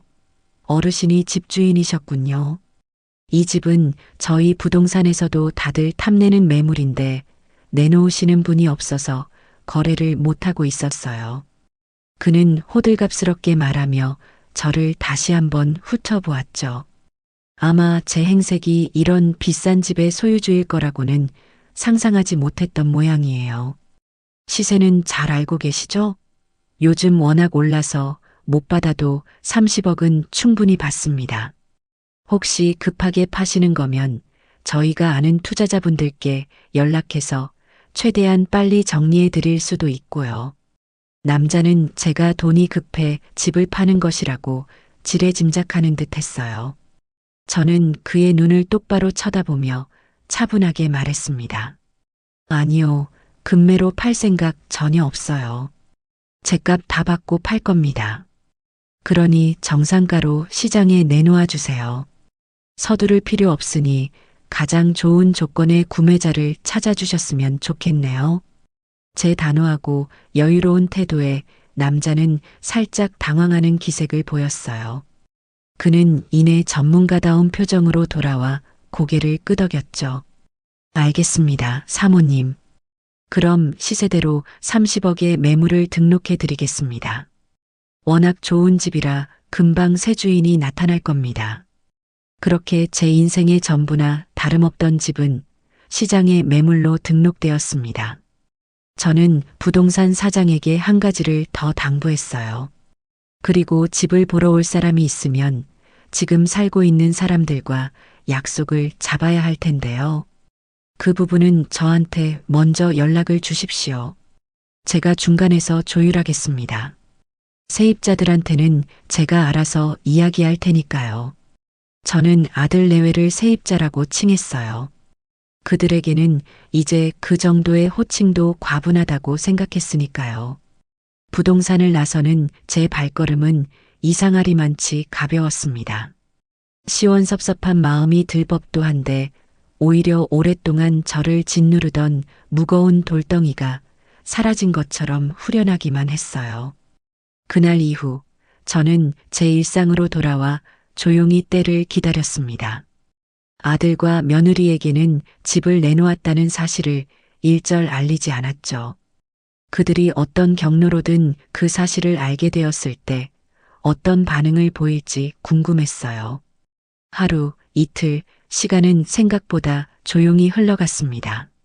아마 그들은 제가 카페에서 했던 마지막 말을 그저 화가 나서 내뱉은 허풍찜으로 여겼을지도 몰라요. 그리고 나흘째 되던 날 오후였어요. 제 휴대폰이 요란한 소리를 내며 울리기 시작했죠. 화면에 떠오른 이름은 우리 며느리였어요. 저는 심호흡을 한 번 하고 최대한 아무렇지 않은 목소리로 전화를 받았습니다. 여보세요. 어머님, 어머님, 이게 지금 무슨 일이세요? 방금 부동산에서 전화가 왔는데 내일 오후에 집 보러 사람이 온다고요. 이게 다 무슨 소리예요? 수화기 너머로 들려오는 며느리의 목소리는 그야말로 경악과 분노로 가득 차 있었어요. 저는 그 목소리를 들으며 조용히 미소 지었어요. 드디어 올 것이 왔구나. 아, 연락받았니? 내가 부동산에 미리 연락 달라고 했는데 일 처리가 좀 서투네. 저는 태연하게 말했어요. 제 차분한 목소리에 며느리는 더욱 이성을 잃고 소리치기 시작했죠. 지금 그게 문제예요? 아니, 집을 왜 부동산에 내놓으세요? 저희랑 상의도 한마디 없이 어떻게 이러실 수가 있어요? 상해? 내가 내 집을 파는데 왜 너희랑 상의를 해야 하지? 제 반문에 며느리는 잠시 할 말을 잃은 듯 했어요. 그러더니 이내 더욱 격앙된 목소리로 따져 물었죠. 어머님, 정말 너무하시는 거 아니에요? 이 집, 저희한테 살라고 주신 집이잖아요. 그런데 이제 와서 팔아버리시면 저희는 어디 가서 살라는 말씀이세요? 내가 언제 너희한테 집을 주었다고 했니? 나는 너희가 편하게 살도록 빌려준 것뿐이야. 그리고 너희가 어디 가서 살지는 너희가 알아서 해결해야 할 문제지. 내가 걱정할 일은 아닌 것 같구나. 저는 한마디 한마디 또박또박 제 의사를 전달했어요.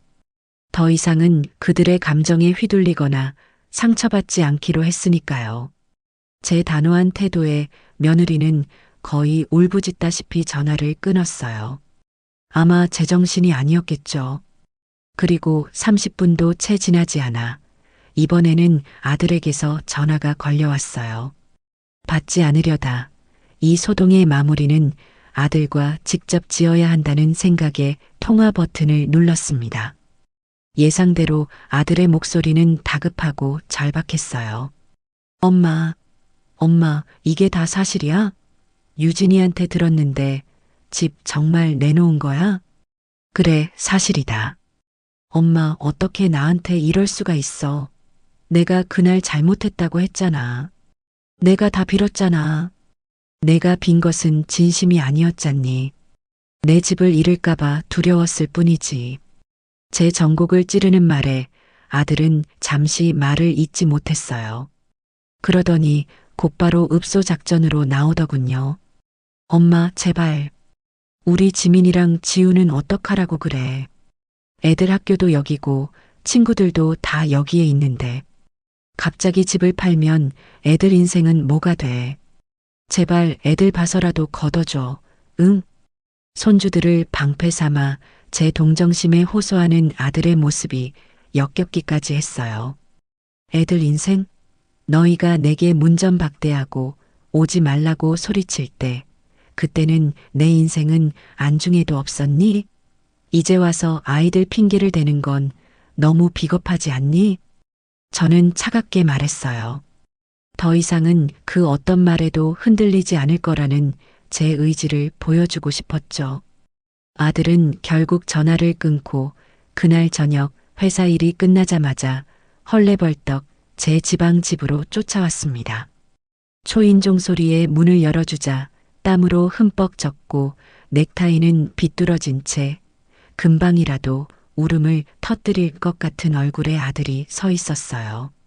엄마. 아들은 집 안으로 들어서자마자 제 앞에 무릎을 꿇으려고 했어요.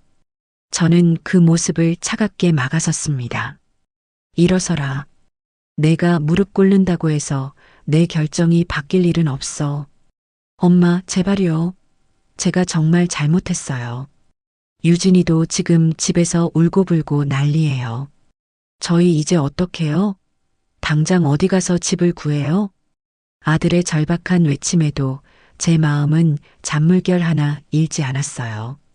저는 소파에 앉아 아들을 똑바로 쳐다보며 말했습니다. 너희가 어디서 살지는 너희가 알아서 할 문제라고 했을 텐데. 그리고 너무 걱정하지 마라.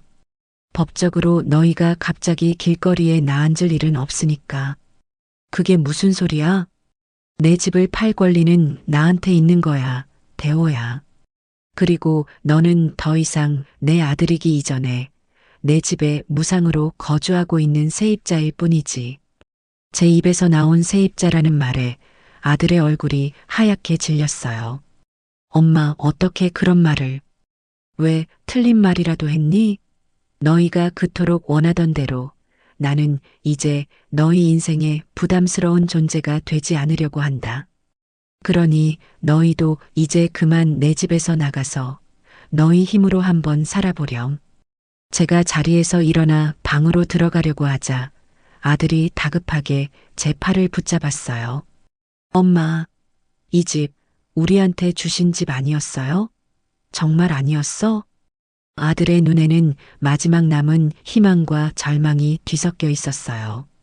저는 제 팔을 붙잡은 아들의 손을 조용히 떼어내며 그 눈을 똑바로 마주보고 말했습니다. 줬다는 증거라도 있니? 등기부등본 떼어봐. 그 집 명의가 누구 이름으로 되어 있는지. 이제 더 이상 할 말 없으니 그만 돌아가라. 제 마지막 말에 아들은 그 자리에 주저앉아 망연자실한 표정을 지었어요. 더 이상 매달려도 소용없다는 것을 깨달은 거겠죠. 저는 그런 아들을 뒤로하고 조용히 제 방으로 들어와 문을 닫았습니다. 문 밖에서 한참 동안 아들의 흐느끼는 소리가 들려왔지만 저는 조금도 마음이 약해지지 않았어요. 이것은 복수의 시작일 뿐 아직 아무것도 끝나지 않았으니까요. 아들이 망연자실에서 돌아간 후 며칠 동안은 아무런 연락도 오지 않았어요. 아마도 아들 내외는 자기들끼리 머리를 맞대고 앞으로 어떻게 해야 할지 대책 회의라도 하고 있었겠죠. 저는 그들이 어떤 식으로 나올지 대충 짐작이 갔어요. 감정에 호소하는 것이 통하지 않는다는 것을 알았으니 이제는 법적인 문제를 들고 나올 차례였죠. 아니나 다를까 며칠 뒤 제 앞으로 내용 증명 우편물이 한 통 배달되었습니다. 발신인에는 며느리 이유진의 이름과 함께 처음 들어보는 법무법인의 이름이 적혀 있었어요. 저는 올 것이 왔구나 싶어 차분하게 봉투를 뜯었습니다. A4 용지에 빼곡하게 적힌 내용은 예상했던 대로였어요. 본인은 귀하의 소유인 강남 아파트에 거주하면서 주거 환경 개선을 위해 총 3천만 원 상당의 리모델링 공사를 진행하였음.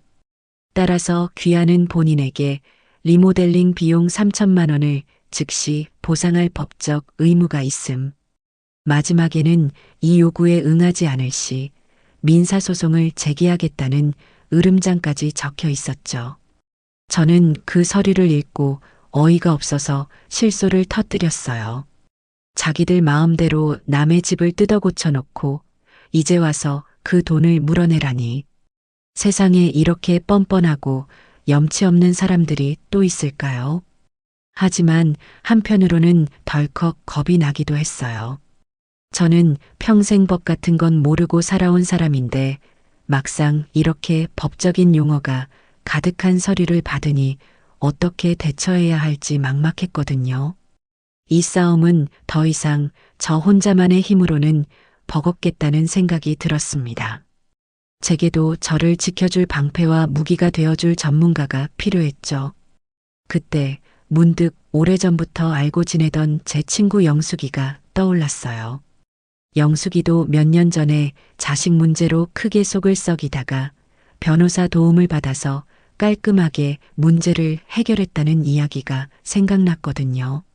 저는 망설임 없이 영숙이에게 전화를 걸어 그동안 있었던 일들을 모두 털어놓았습니다. 제 이야기를 다 들은 영숙이는 제 등이라도 두드려주듯 함께 붕괴해 주었어요. 세상에 그런 후레자식들이 있나? 윤자, 너 정말 마음고생 심했겠다. 당장 그 변호사님 만나봐야겠네. 내가 지금 바로 연락처 알려줄게. 혼자 끙끙 앓지 말고 꼭 가서 상담받아봐. 영숙이는 자기가 아는 변호사 중에 가족법 전문으로 아주 유능한 분이 있다며 박선영 변호사라는 이름을 알려주었어요. 저는 지푸라기라도 잡는 심정으로 다음날 바로 예약을 잡고 서초동에 있는 변호사 사무실로 향했습니다. 사무실 문을 열고 들어서자 단정하고 지적인 인상의 한 여성이 저를 맞아주었어요. 제 또래쯤 되어 보이는 편안하면서도 강단 있는 눈빛을 가진 사람이었죠. 바로 박선영 변호사였어요. 김윤자 어머님 맞으시죠? 이쪽으로 앉으세요. 영숙 씨한테 이야기는 대충 들었습니다. 박 변호사는 저를 상담실로 안내하며 따뜻한 차를 한 잔 내어주었어요. 저는 그 차를 한 모금 마시며 긴장을 풀고 제가 겪었던 모든 일들을 처음부터 끝까지 차분하게 이야기하기 시작했습니다. 문전박대를 당했던 날의 모욕감부터 SNS에서 벌어진 며느리의 거짓말, 그리고 명의를 넘겨달라던 아들의 배신, 마지막으로 오늘 받은 내용 증명까지. 제 이야기가 길어지는 동안 박 변호사는 단 한 번도 말을 끊지 않고 진지한 눈빛으로 경청해 주었어요. 제 감정이 북받쳐 잠시 말을 멈출 때면 조용히 고개를 끄덕이며 기다려 주었죠. 제 이야기가 모두 끝나자 박 변호사는 제 손을 가만히 잡아주며 말했어요. 어머님, 그동안 정말 힘드셨겠어요. 혼자서 얼마나 마음고생이 심하셨어요. 그래도 이렇게 용기 내서 집을 팔기로 결심하신 건 정말 잘하신 일이에요. 그녀의 따뜻한 위로 한마디에 그동안 꾹꾹 눌러왔던 서름이 터져 나오려는 것을 간신히 참았어요. 내 편이 되어 내 마음을 알아주는 사람이 있다는 것만으로도 큰 힘이 되었죠. 그런데 변호사님, 며느리가 보낸 이 내용 증명은 어떻게 해야 하나요? 제가 정말 저 돈을 물어줘야 하는 건가요? 저는 걱정스러운 마음에 내용 증명 서류를 내밀었어요. 박 변호사는 서류를 쓱 훑어보더니 피식 웃으며 말했죠.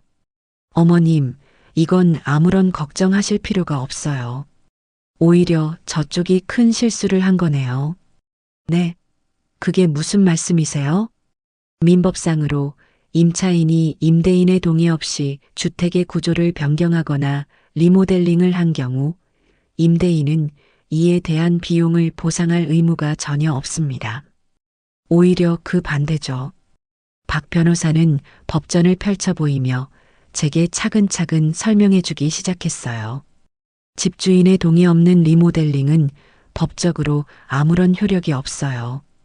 오히려 집주인은 임차인에게 원상복구를 청구할 권리가 있습니다.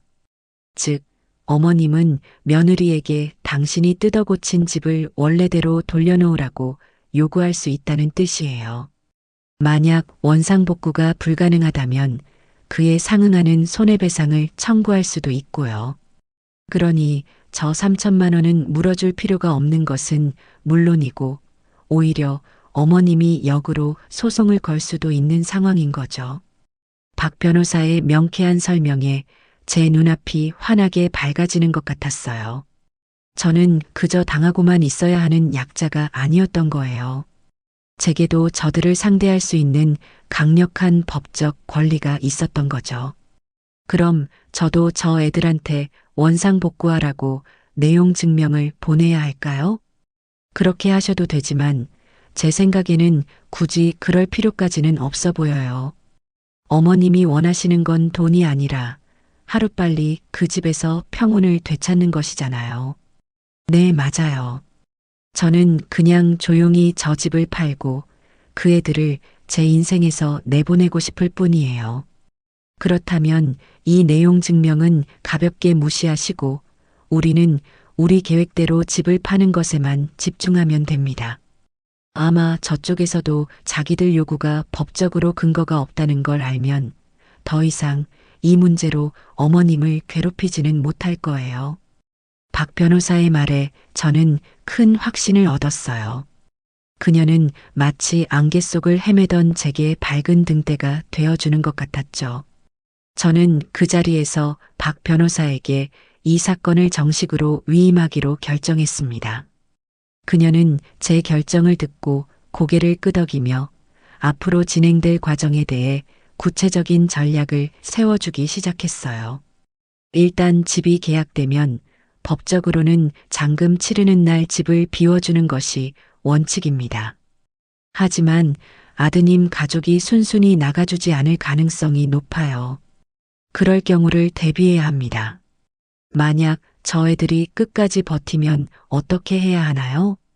계약서에 명도집을 비워주는 것 날짜를 명확하게 기재하고 만약 그 날짜를 어길 시 발생하는 모든 손해에 대해 책임을 묻겠다는 특약을 넣을 겁니다. 계약이 체결되면 아드님에게 정식으로 명도 통보를 내용 증명으로 보내는 거죠. 보통은 3개월에서 6개월 정도의 유예기간을 줍니다. 그런데도 나가지 않고 버티면 그때는 법원에 부동산 명도 소송을 제기하고 승소 판결을 받아서 강제 집행을 신청할 수 있어요. 법원 집행관들이 가서 합법적으로 짐을 빼내는 절차죠. 강제 집행이라는 말에 마음이 조금 무거워졌지만 이제는 물러설 곳이 없었어요. 박 변호사는 제 표정을 읽었는지 부드러운 목소리로 덧붙였죠. 물론 거기까지 가지 않고 해결되는 것이 가장 좋겠죠. 하지만 최악의 상황까지 대비하고 있어야 어머님이 흔들리지 않으실 수 있어요. 모든 법적 절차는 제가 알아서 진행할 테니 어머님은 아무 걱정하지 않으셔도 됩니다. 그리고 그녀는 제가 가장 마음에 걸려 하던 문제를 먼저 꺼내 주었어요. 혹시 손주들은 보고 싶지 않으세요? 그 말에 저도 모르게 눈시울이 붉어졌어요. 아무리 아들 내외가 미워도 눈에 넣어도 아프지 않을 제 손주들까지 미운 것은 아니었거든요. 보고 싶죠? 하지만 며느리가 못 만나게 할 게 뻔한데요. 그것도 걱정 마세요. 우리 법에는 면접교섭권이라는 제도가 있습니다. 비단 이혼한 부부 사이에서만 적용되는 것이 아니라 조부모와 손주 사이에도 인정이 돼요. 만약 며느님이 정당한 이유 없이 손주들을 못 만나게 막는다면 가정법원에 면접교섭 허가 신청을 할 수 있어요. 법원에서 한 달에 몇 번 어떤 방식으로 만나라고 정해주면 며느리도 그걸 막을 수 없습니다. 박선영 변호사라는 든든한 조력자를 얻은 후 저는 제 계획을 더욱 거침없이 밀어붙이기 시작했어요. 부동산 사장에게는 집을 보러 오는 사람들이 있을 때마다 적극적으로 협조하라고 전했고 아들 내외에게는 일절 연락을 끊은 채 그 어떤 감정적 동요도 보이지 않았죠. 제 그런 단호한 태도가 통한 것일까요? 아니면 정말로 집이 좋았던 것일까요?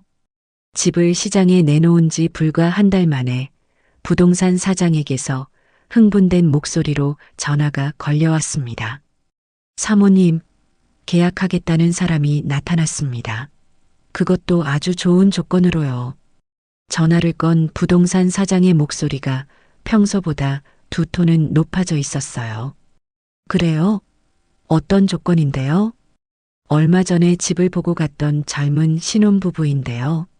집이 너무 마음에 든다면서 시세보다 5억이나 높은 35억에 계약을 하고 싶다고 합니다.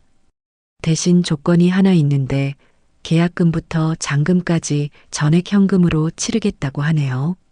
요즘 같은 때에 대출 하나 없이 이런 거액을 현금으로 사겠다는 사람이 나타나다니 저도 중개하면서 이런 경우는 처음 봅니다. 35억. 그것도 전액 현금. 저는 잠시 제 귀를 의심했어요. 제가 생각했던 것보다 훨씬 더 좋은 그야말로 파격적인 조건이었죠. 아마도 그 신혼부부는 돈이 아주 많은 부잣집 자제들이거나 아니면 젊은 나이에 크게 성공한 사업가인 모양이었어요. 이유가 무엇이든 저로서는 마다할 이유가 전혀 없었죠. 좋아요. 그 조건으로 계약 진행해 주세요. 제 허락이 떨어지자 일은 그야말로 일사천리로 진행되었습니다. 며칠 뒤 저는 박 변호사와 함께 부동산 사무실에서 매수자인 신혼부부와 마주 앉았어요. 예의 바르고 선한 인상의 젊은 부부는 저를 보자마자 공손하게 인사를 건넸죠. 어르신, 이렇게 좋은 집을 저희에게 팔아주셔서 정말 감사합니다. 저희가 오래오래 아끼면서 잘 살겠습니다. 그들의 진심 어린 인사를 받으니 마음 한편이 시큰하면서도 씁쓸해졌어요. 제 아들 내외에게서는 단 한 번도 들어보지 못했던 따뜻한 말이었거든요. 박 변호사가 꼼꼼하게 검토한 계약서에 사인을 하고 매수자 측에서 준비해온 계약금 3억 5천만 원이 제 통장으로 입금되는 순간 드디어 길고 길었던 싸움의 첫 번째 마침표가 찍혔습니다. 통장에 찍힌 숫자를 확인하는 순간 저는 해방감과 함께 낯선 흥분을 느꼈어요. 이것은 단순한 돈이 아니었죠. 제가 되찾은 제 인생의 주도권이었어요. 계약을 마치고 돌아온 저는 잠시의 망설임도 없이 아들에게 문자 메시지를 한 통 보냈습니다. 더 이상 긴 대화는 필요 없었어요. 오늘 아파트 매매 계약 끝났다. 계약서 내용대로 6개월 안으로 집 비우고 나가렴. 전화도 아닌 감정 없는 짧은 문자 한 통. 그것이 제가 아들에게 보낸 마지막 통보였습니다. 메시지를 보낸 뒤 저는 휴대폰 전원을 아예 꺼버렸어요. 이제부터는 그들의 울부짖음이나 애원에 응답해 줄 필요가 없었으니까요. 예상대로 그날 밤부터 제 집은 그야말로 불이 나기 시작했어요. 전원이 꺼진 제 휴대폰으로는 연락이 닿지 않으니 아들 내외는 제 지방집에 유선 전화로 쉴 새 없이 전화를 걸어왔죠. 저는 수화기를 아예 내려놓고 그 어떤 소리도 듣지 않았어요. 그들이 얼마나 패닉에 빠졌을지, 얼마나 저를 원망하고 있을지 눈에 선했지만 제 마음은 조금도 흔들리지 않았습니다. 다음 날 오후 제가 조용히 앉아 책을 읽고 있는데 밖에서 누군가 현관문을 미친 듯이 두드리기 시작했어요. 쿵, 쿵, 쿵. 마치 문을 부술 것 같은 기세였죠. 저는 누구인지 짐작이 갔지만 일부러 아무런 대꾸도 하지 않았어요. 잠시 후 문 밖에서 며느리 유진이의 악에 바친 고함 소리가 들려왔습니다. 어머님, 안에 계신 거 다 알아요. 문 좀 열어보세요. 열어보시라고요. 문을 열어주지 않자 유진이는 아예 동네가 떠나가라 소리를 지르기 시작했어요. 이웃들에게 창피를 줘서라도 저를 밖으로 끌어내려는 속셈이었죠. 하지만 저는 여전히 미동도 하지 않았어요. 그렇게 10분쯤 지났을까 밖이 조용해지더군요. 포기하고 돌아갔나 싶어 창문으로 살짝 밖을 내다보니 유진이는 돌아간 것이 아니라 제 집 앞 마당에 털썩 주저앉아 있었어요. 그리고는 제 휴대폰으로 전화를 걸기 시작했죠. 물론 제 전화기는 꺼져 있었지만요. 잠시 후 유진이는 전략을 바꾼 듯 했어요. 제게 장문의 문자 메시지를 보내기 시작했죠. 처음에는 분노와 원망이 가득한 내용이었어요. 어떻게 저희한테 이럴 수 있냐. 사람의 도리가 아니다. 하지만 제가 아무런 반응을 보이지 않자 이내 감정에 호소하는 내용으로 바뀌기 시작했습니다. 어머님, 저희야 어찌 되든 상관없어요. 하지만 지민이랑 지우는 어떡해요? 애들 생각은 조금도 안 하시는 거예요? 애들 학교는 어떡하고 다니던 학원은 다 어떡해요? 이제 와서 전학 가면 애들이 적응은 어떻게 하고요? 어머님 때문에 애들 인생 망치실 거예요? 저는 그 문자를 읽으며 실소를 금할 수가 없었어요. 마지막까지 반성이나 사과는 단 한마디도 없었죠. 오로지 손주들을 방패 삼아 제 죄책감을 자극하려는 얄팍한 수작뿐이었어요. 제가 그토록 보고 싶어 찾아갔을 때는 얼굴 한번 보여주지 않던 사람들이 이제 와서 아이들 걱정을 하는 모습이 가증스럽기 짝이 없었죠. 저는 그 문자에 짧게 답장을 보냈습니다. 그건 너와 네 남편이 해결해야 할 문제다. 부모니까. 제 단호한 답장에 유진이는 더 이상 문자를 보내지 않았어요. 대신 그날 저녁, 이번에는 아들 대호가 집으로 찾아왔습니다.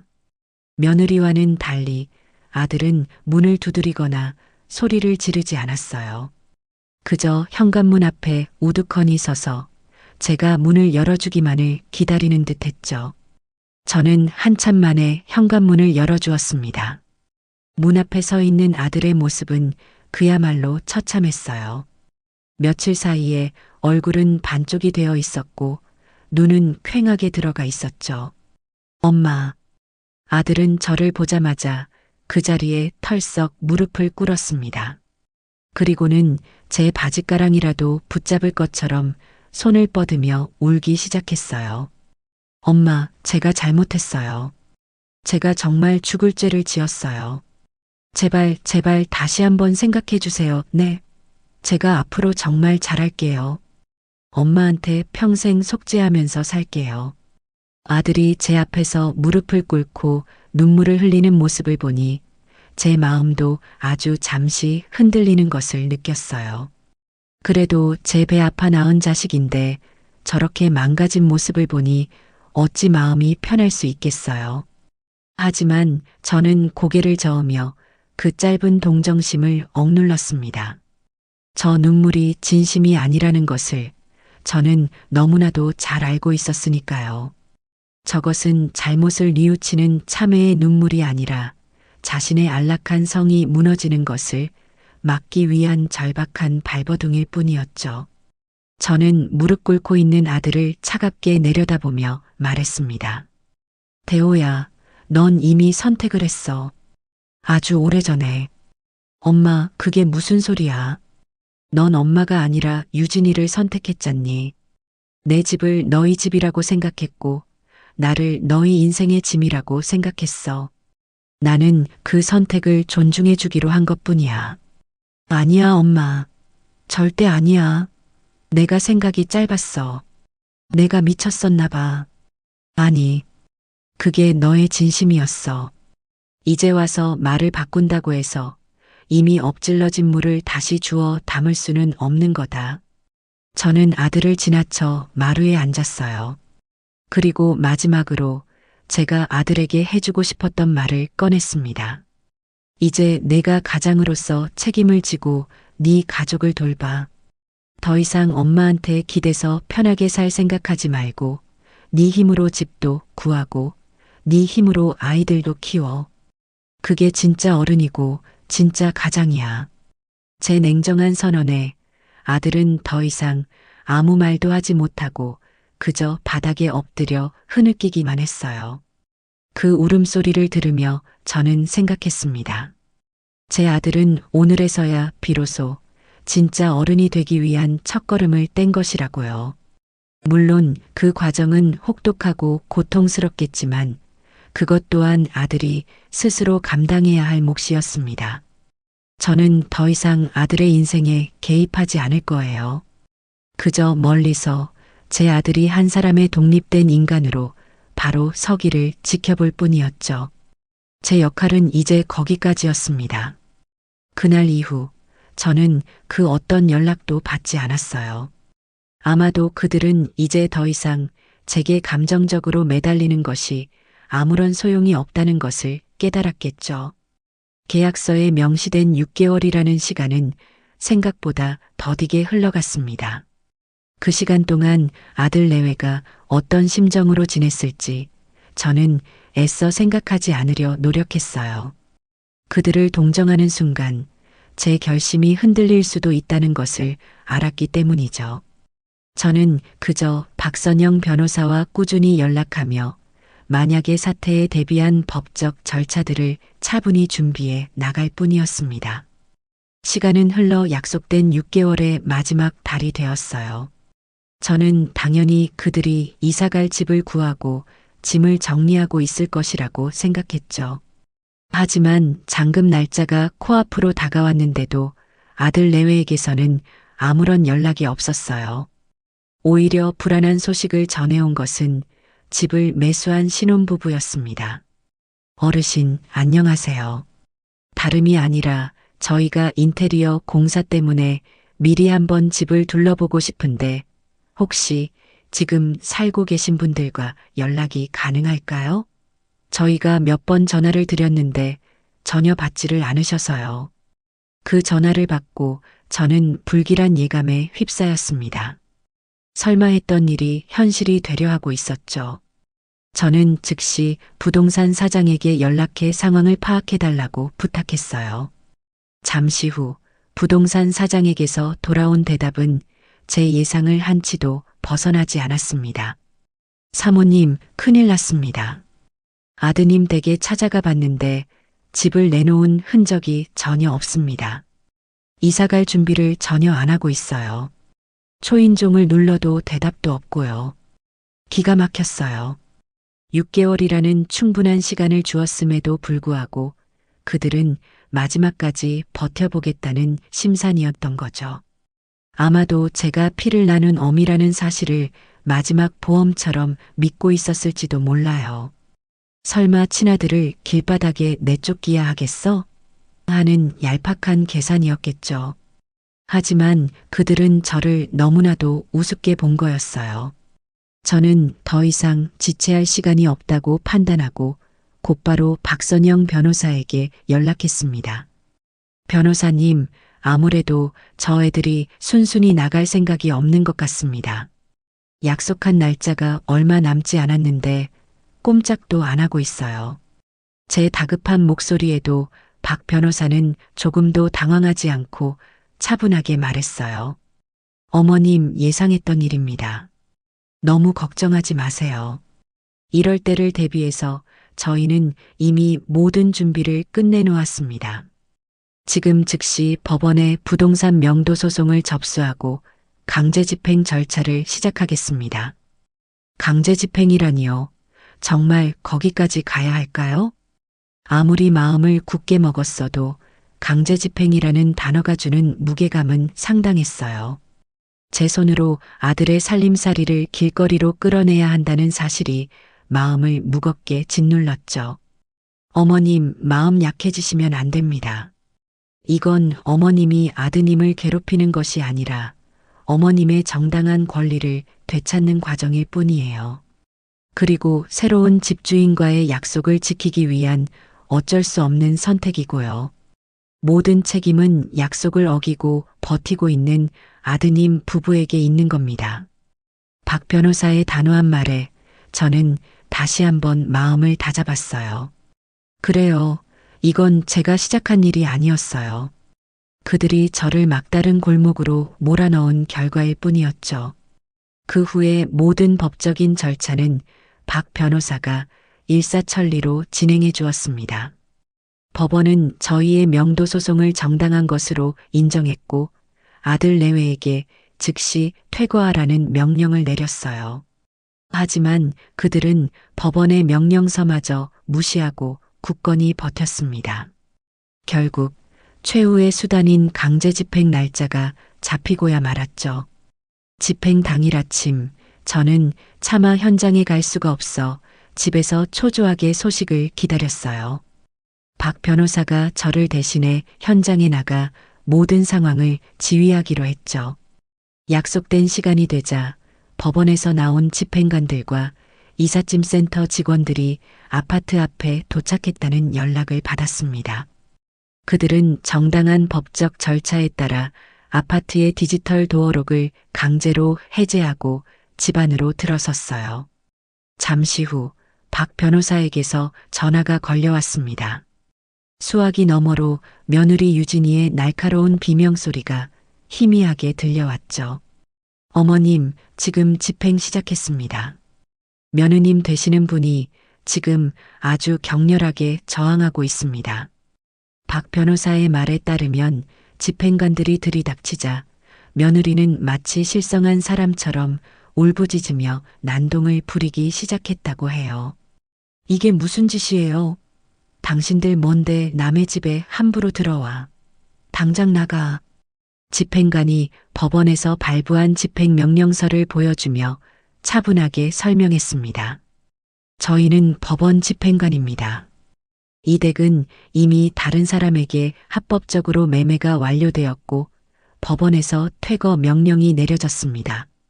6개월이라는 충분한 유예기간을 드렸음에도 이행하지 않으셨기 때문에 오늘 부득이하게 강제 집행을 진행하는 것입니다. 지금 즉시 퇴거하셔야 합니다. 하지만 유진이는 막무가내였어요. 웃기지 마. 이럴 수는 없어. 우리 아직 이사 갈 때도 못 구했단 말이야. 사람을 길바닥에 놔앉으라는 거야, 뭐야? 유진이는 바닥에 주저앉아 통곡하며 집행관들의 바짓가랑이를 붙잡고 늘어졌어요. 하지만 법은 냉정했죠. 집행관들은 묵묵히 자신들의 일을 시작했습니다. 이삿짐 센터 직원들이 거실과 방 안으로 들어가 안에 있는 물건들을 하나씩 포장하기 시작했어요. 바로 그때였어요. 안방에서 자고 있던 아들 대호가 부스스한 얼굴로 걸어 나왔습니다. 이 모든 상황이 믿기지 않는다는 듯 멍한 표정으로 서 있었죠. 이게 다 무슨... 대호는 말을 잇지 못하고 자신의 가구와 살림살이가 하얀 포장재에 쌓여 밖으로 나가는 모습을 그저 멍하니 바라보기만 했어요. 아내인 유진이가 바닥에서 울부짖고 있었지만 말리거나 달래려는 시도조차 하지 않았죠. 마치 영혼이 빠져나간 사람처럼 보였다고 해요. 이삿짐 센터 직원들의 손은 아주 빨랐습니다. 그들이 우리 집이라고 주장하던 공간의 모든 것들이 차례차례 밖으로 실려 나갔어요.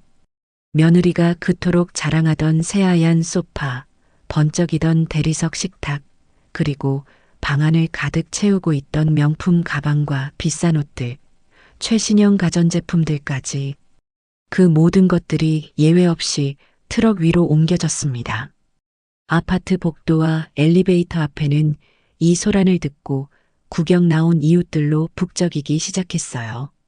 그들은 수군거리며 이 광경을 흥미롭게 지켜보았죠. 어머, 저 집 쫓겨나는 건가 봐. 맨날 있는 척, 잘난 척은 혼자 다 하더니 꼴 좋다. 그러게 말이야. 빚이라도 졌나? 아니면 사기라도 쳤나? 이웃들의 가시돋친 말들이 며느리 유진이의 귀에도 들렸을 거예요. 그녀는 더 이상 소리 지를 힘도 없는지 창피함에 얼굴도 들지 못하고 고개를 푹 숙인 채 흐느끼고만 있었죠. 아들 대호는 여전히 그 자리에 못 박힌 듯 서서 텅 비어가는 집안을 망연자실하게 바라볼 뿐이었어요. 몇 시간 후 집안에 있던 모든 짐이 트럭에 실리고 집행관은 마지막으로 아들 내외에게 집에서 나갈 것을 통보했습니다. 그들이 순순히 밖으로 나오자 집행관은 현관문에 강제 집행 완료를 알리는 붉은색 딱지를 붙이고는 철수했어요. 그렇게 저와 제 아들 가족의 길고 길었던 싸움은 가장 비참하고 혹독한 방식으로 막을 내렸습니다. 박 변호사에게서 모든 상황이 종료되었다는 전화를 받고 저는 한참 동안 아무 말도 할 수가 없었어요. 후련한 마음이 들 것이라고 생각했는데 오히려 마음 한구석이 텅 빈 것처럼 허전하고 아팠죠. 아무리 미운 자식이라도 결국 제 손으로 아들의 보금자리를 빼앗고 길거리로 내몬 것 같다는 죄책감이 저를 짓눌렀습니다. 하지만 저는 이내 고개를 저었어요. 이것은 당연한 결과였어요. 인과응보. 그들은 자신들이 저지른 일에 대한 대가를 치렀을 뿐이죠. 저는 더 이상 그들의 인생에 관여하지 않을 거예요. 이제는 정말로 오롯이 제 인생을 살아가야 할 때였습니다. 강제집행이라는 거대한 폭풍이 휩쓸고 지나간 후 제게는 깊은 허탈감과 함께 예상치 못한 평온이 찾아왔어요. 수십 년간 저를 짓누르던 어머니라는 이름의 무게를 내려놓아서일까요? 아들 내외에 대한 원망과 미움이라는 감정의 소용돌이에서 벗어나니 세상이 조금은 다르게 보이기 시작했죠. 더 이상 누군가를 위해 희생하거나 제 감정을 억누를 필요가 없었어요. 이제부터의 시간은 온전히 저 자신만을 위해 사용해도 된다는 사실이 낯설면서도 설레는 해방감을 안겨주었습니다. 저는 가장 먼저 저 자신에게 선물을 주기로 결심했어요. 그동안 고생한 저를 위로하고 앞으로 살아갈 날들을 축복하기 위한 여행이었죠. 저는 평생을 함께해 온 오랜 친구들에게 전화를 걸어 제주도 여행을 제안했습니다. 얘들아, 나랑 제주도 가지 않을래? 경비는 내가 전부 낼게. 그냥 몸만 와서 나랑 신나게 놀아주기만 하면 돼. 갑작스러운 제 제안에 친구들은 어리둥절해 하면서도 이내 제 목소리에 실린 홀가분함을 눈치챘는지 흔쾌히 동의해 주었어요. 그렇게 저희 꽃할매 넷은 마치 20살 처녀 시절로 돌아간 것처럼 설레는 마음으로 제주행 비행기에 몸을 실었습니다. 제주도의 푸른 바다는 제 상상보다 훨씬 더 아름답고 광활했어요. 시원한 바닷바람을 맞으며 해변을 걷고 있으니 그동안 제 마음속에 쌓여있던 응어리들이 파도에 씻겨나가듯 사르르 풀리는 것 같았죠. 저희는 맛있는 향토 음식을 마음껏 먹고 아름다운 풍경을 배경으로 수백 장의 사진을 찍었어요. 밤에는 숙소에 모여 앉아 젊은 시절의 추억을 이야기하며 시간 가는 줄 모르고 웃고 떠들었죠. 친구들은 제가 겪은 일들을 모두 알고 있었기에 여행 내내 제 눈치를 살피며 조심스러워했어요. 하지만 저는 오히려 더 밝게 웃으며 먼저 그 이야기를 꺼냈습니다. 얘들아, 나 이제 정말 괜찮아. 오히려 속이 다 후련해. 이제라도 내 인생을 되찾은 것 같아서 얼마나 좋은지 몰라. 제 말에 친구들은 그제야 안심하며 제 손을 꼭 잡아주었어요. 그래, 윤자야. 정말 잘 생각했어. 이제부터는 절대 자식들한테 얽매이지 말고 오직 너 자신만을 위해서 살아. 우리도 항상 네 곁에서 응원할게. 친구들의 따뜻한 격려 속에서 저는 지난 세월 동안 잊고 지냈던 제 자신의 소중함을 다시 한번 깨달을 수 있었어요. 그렇게 꿈 같았던 며칠간의 여행을 마치고 돌아왔을 때 저는 더 이상 과거에 얽매여 슬퍼하는 김윤자가 아니었어요. 새로운 인생을 향해 당당하게 걸어나갈 준비가 된 새로운 김윤자로 다시 태어난 기분이었죠. 여행에서 돌아온 제가 가장 먼저 한 일은 박선영 변호사의 조언에 따라 가정법원에 면접교섭 허가 신청을 한 것이었습니다. 아들 내외는 미워도 아무것도 모르는 제 손주들을 영영 보지 못하고 살 수는 없었으니까요. 이 소식을 전해 들은 아들은 처음에는 완강히 거부했어요. 엄마, 어떻게 저희한테 이러실 수 있어요? 저희를 그렇게 비참하게 만들어 놓고 이제 와서 애들을 보시겠다고요? 하지만 박 변호사가 법적인 권리를 설명하며 단호하게 나가자 아들도 결국 두 손을 들 수밖에 없었죠. 법원은 제 신청을 받아들여 한 달에 한 번 매월 셋째 주 토요일에 할머니와 손주들이 만날 수 있다고 정해주었습니다. 약속된 첫 번째 토요일, 저는 아침부터 손주들을 만날 생각에 가슴이 두근거렸어요. 아들이 알려준 약속 장소인 공원 벤치에 앉아 아이들을 기다리는데 저 멀리서 지민이와 지우가 걸어오는 모습이 보였죠. 몇 달 만에 보는 아이들은 그새 훌쩍 자라 있었어요. 하지만 아이들의 표정은 어딘지 모르게 어둡고 그늘져 보였습니다. 저를 발견한 아이들은 잠시 머뭇거리더니 이내 제게로 다가왔어요. 할머니, 우리 강아지들 잘 지냈어?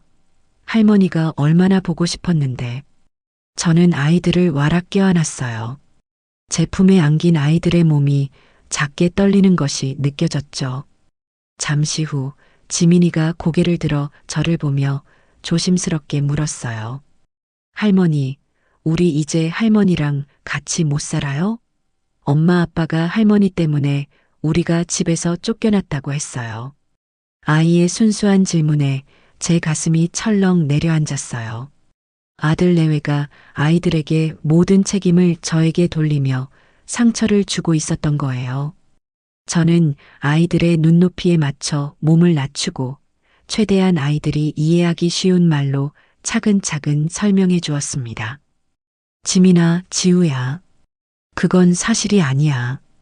할머니 집은 원래 할머니 거였는데 엄마 아빠가 잠깐 빌려 쓴 거였어. 그런데 이제 할머니가 그 집을 다른 사람한테 팔게 된 거야.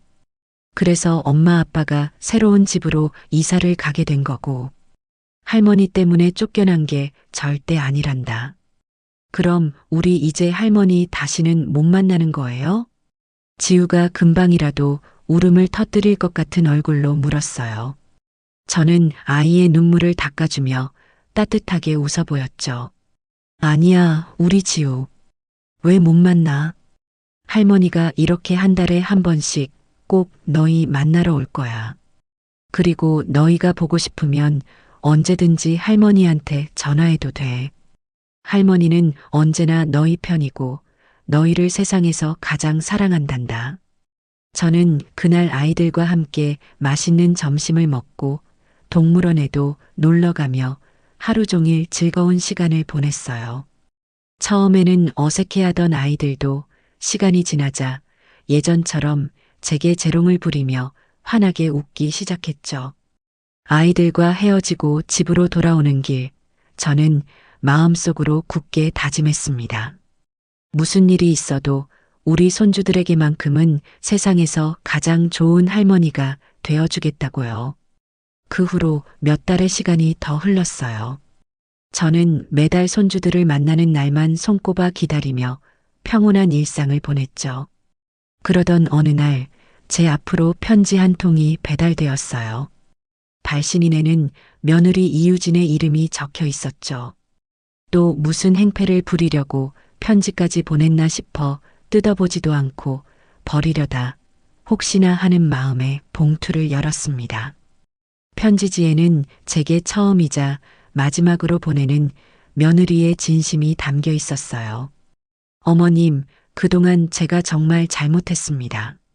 제가 얼마나 어리석고 철이 없었는지 모든 것을 잃고 나서야 깨닫게 되었습니다.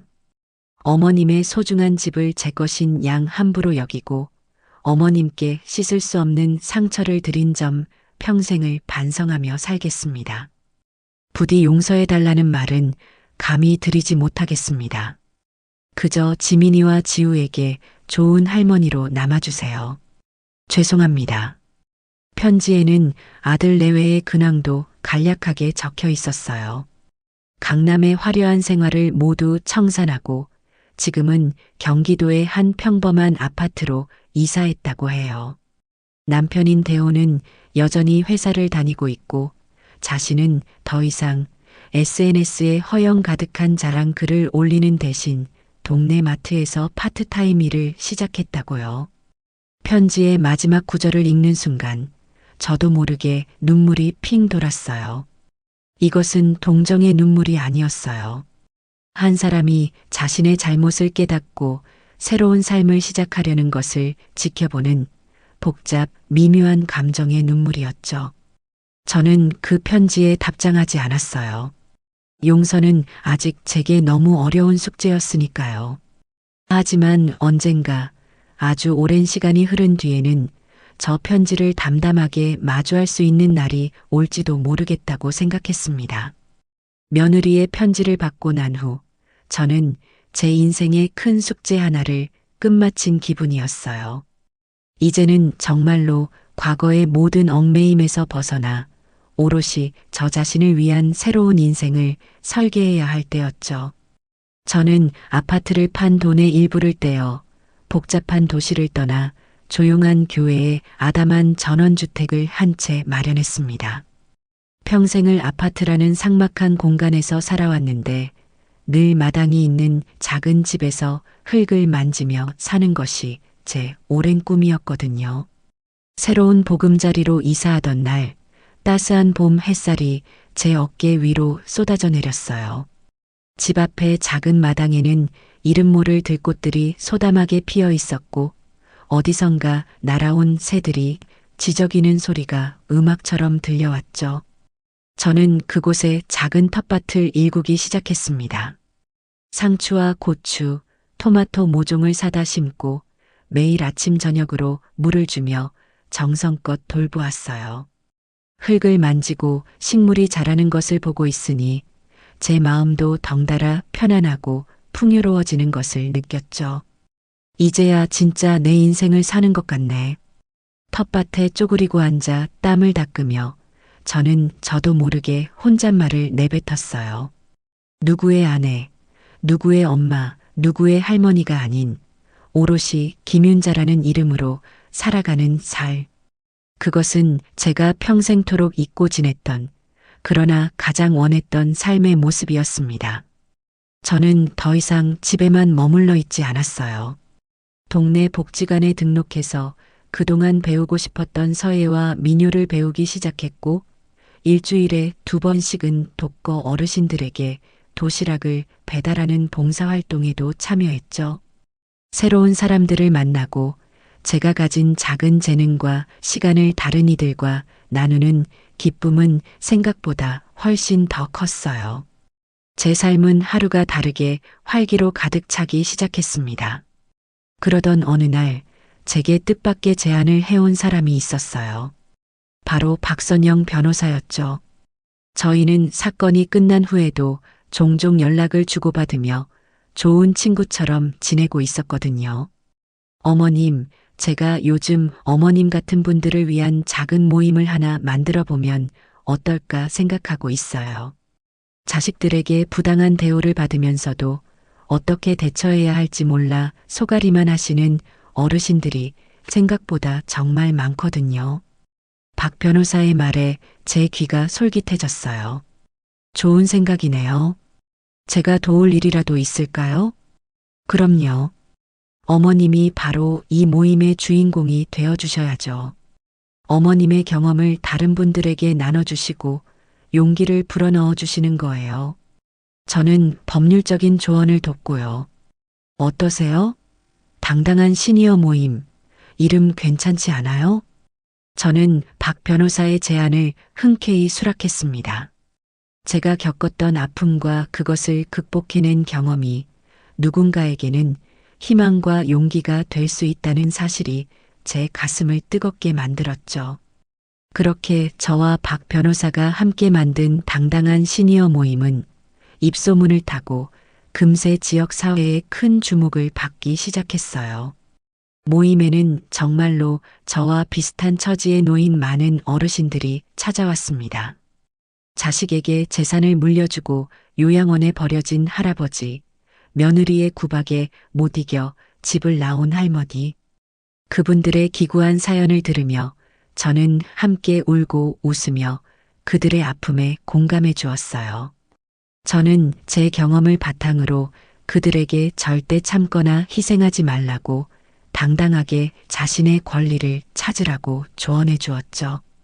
저희 모임의 활동은 지역 방송국에까지 알려져 저는 작은 다큐멘터리 프로그램에 출연하는 기회까지 얻게 되었습니다. 카메라 앞에서 조금 떨리기는 했지만 저는 제가 하고 싶은 말들을 진솔하게 모두 털어놓았어요. 자식은 내 소유물이 아닙니다. 내 노후를 책임져 줄 보험도 아니고요. 우리 부모님들 더 이상 자식에게 모든 것을 희생하지 마세요. 우리에게는 우리 자신의 인생을 행복하게 살아갈 권리가 있습니다. 참지 말고 당당하게 대처하세요. 우리 자신을 가장 사랑해 주세요. 방송이 나간 후 정말 많은 분들에게서 격려와 응원의 연락을 받았어요. 제 작은 용기가 누군가에게 큰 울림을 주었다는 사실에 저는 깊은 보람과 감사를 느꼈습니다. 어느 화창한 일요일 오후였어요. 그날은 손주들이 제 새로운 집에 처음으로 놀러 오는 날이었죠. 저는 아침부터 아이들이 좋아할 만한 음식들을 준비하며 분주하게 움직였어요. 잠시 후 아들의 차가 집 앞에 멈춰 섰고 지민이와 지우가 환하게 웃으며 마당으로 뛰어들어왔습니다. 할머니, 집 진짜 예쁘다. 아이들은 낯선 환경에 금세 적응하고 마당을 제 집처럼 뛰어다니며 신나게 놀았어요. 저는 그런 아이들의 모습을 흐뭇하게 바라보았죠. 아들은 차에서 내리지 않고 멀리서 그 모습을 지켜보다가 조용히 제게 고개를 숙여 인사하고는 차를 돌려 떠났습니다. 저희 사이에는 여전히 어색한 침묵이 흘렀지만 저는 그 침묵 속에서 아들이 아주 조금씩 자신만의 힘으로 바로 서기 위해 노력하고 있다는 것을 느낄 수 있었어요. 할머니, 이거 뭐예요? 지민이가 텃밭에 심어놓은 방울토마토를 가리키며 물었어요. 응, 그거 방울토마토야. 할머니가 직접 키운 거야. 우리 지민이도 한번 심어볼래? 저는 아이들에게 작은 모종삽을 쥐어주고 함께 흙을 파고 새로운 모종을 심었어요. 흙투성이가 된 아이들의 얼굴에는 웃음꽃이 가득했죠. 모종 심기를 마친 후 지민이가 제 옆에 쪼그리고 앉아 저를 올려다보며 말했어요. 할머니, 할머니는 정말 멋있어요. 나중에 저도 커서 할머니처럼 이렇게 멋있고 당당한 사람이 될래요. 아이의 말에 저는 저도 모르게 눈시울이 뜨거워지는 것을 느꼈어요. 저는 손주의 머리를 쓰다듬으며 생각했습니다. 그래, 이것이 진짜 내 인생이구나. 누구에게도 휘둘리지 않고 오롯이 나 자신으로 살아가는 살. 내 선택과 내 의지로 가꾸어 나가는 이 평온한 시간들. 저는 손주들과 함께 마당에 앉아 제가 직접 키운 상추에 고기를 싸먹으며 환하게 웃었어요. 서쪽 하늘을 붉게 물들이는 저녁 노을을 바라보며 저는 비로소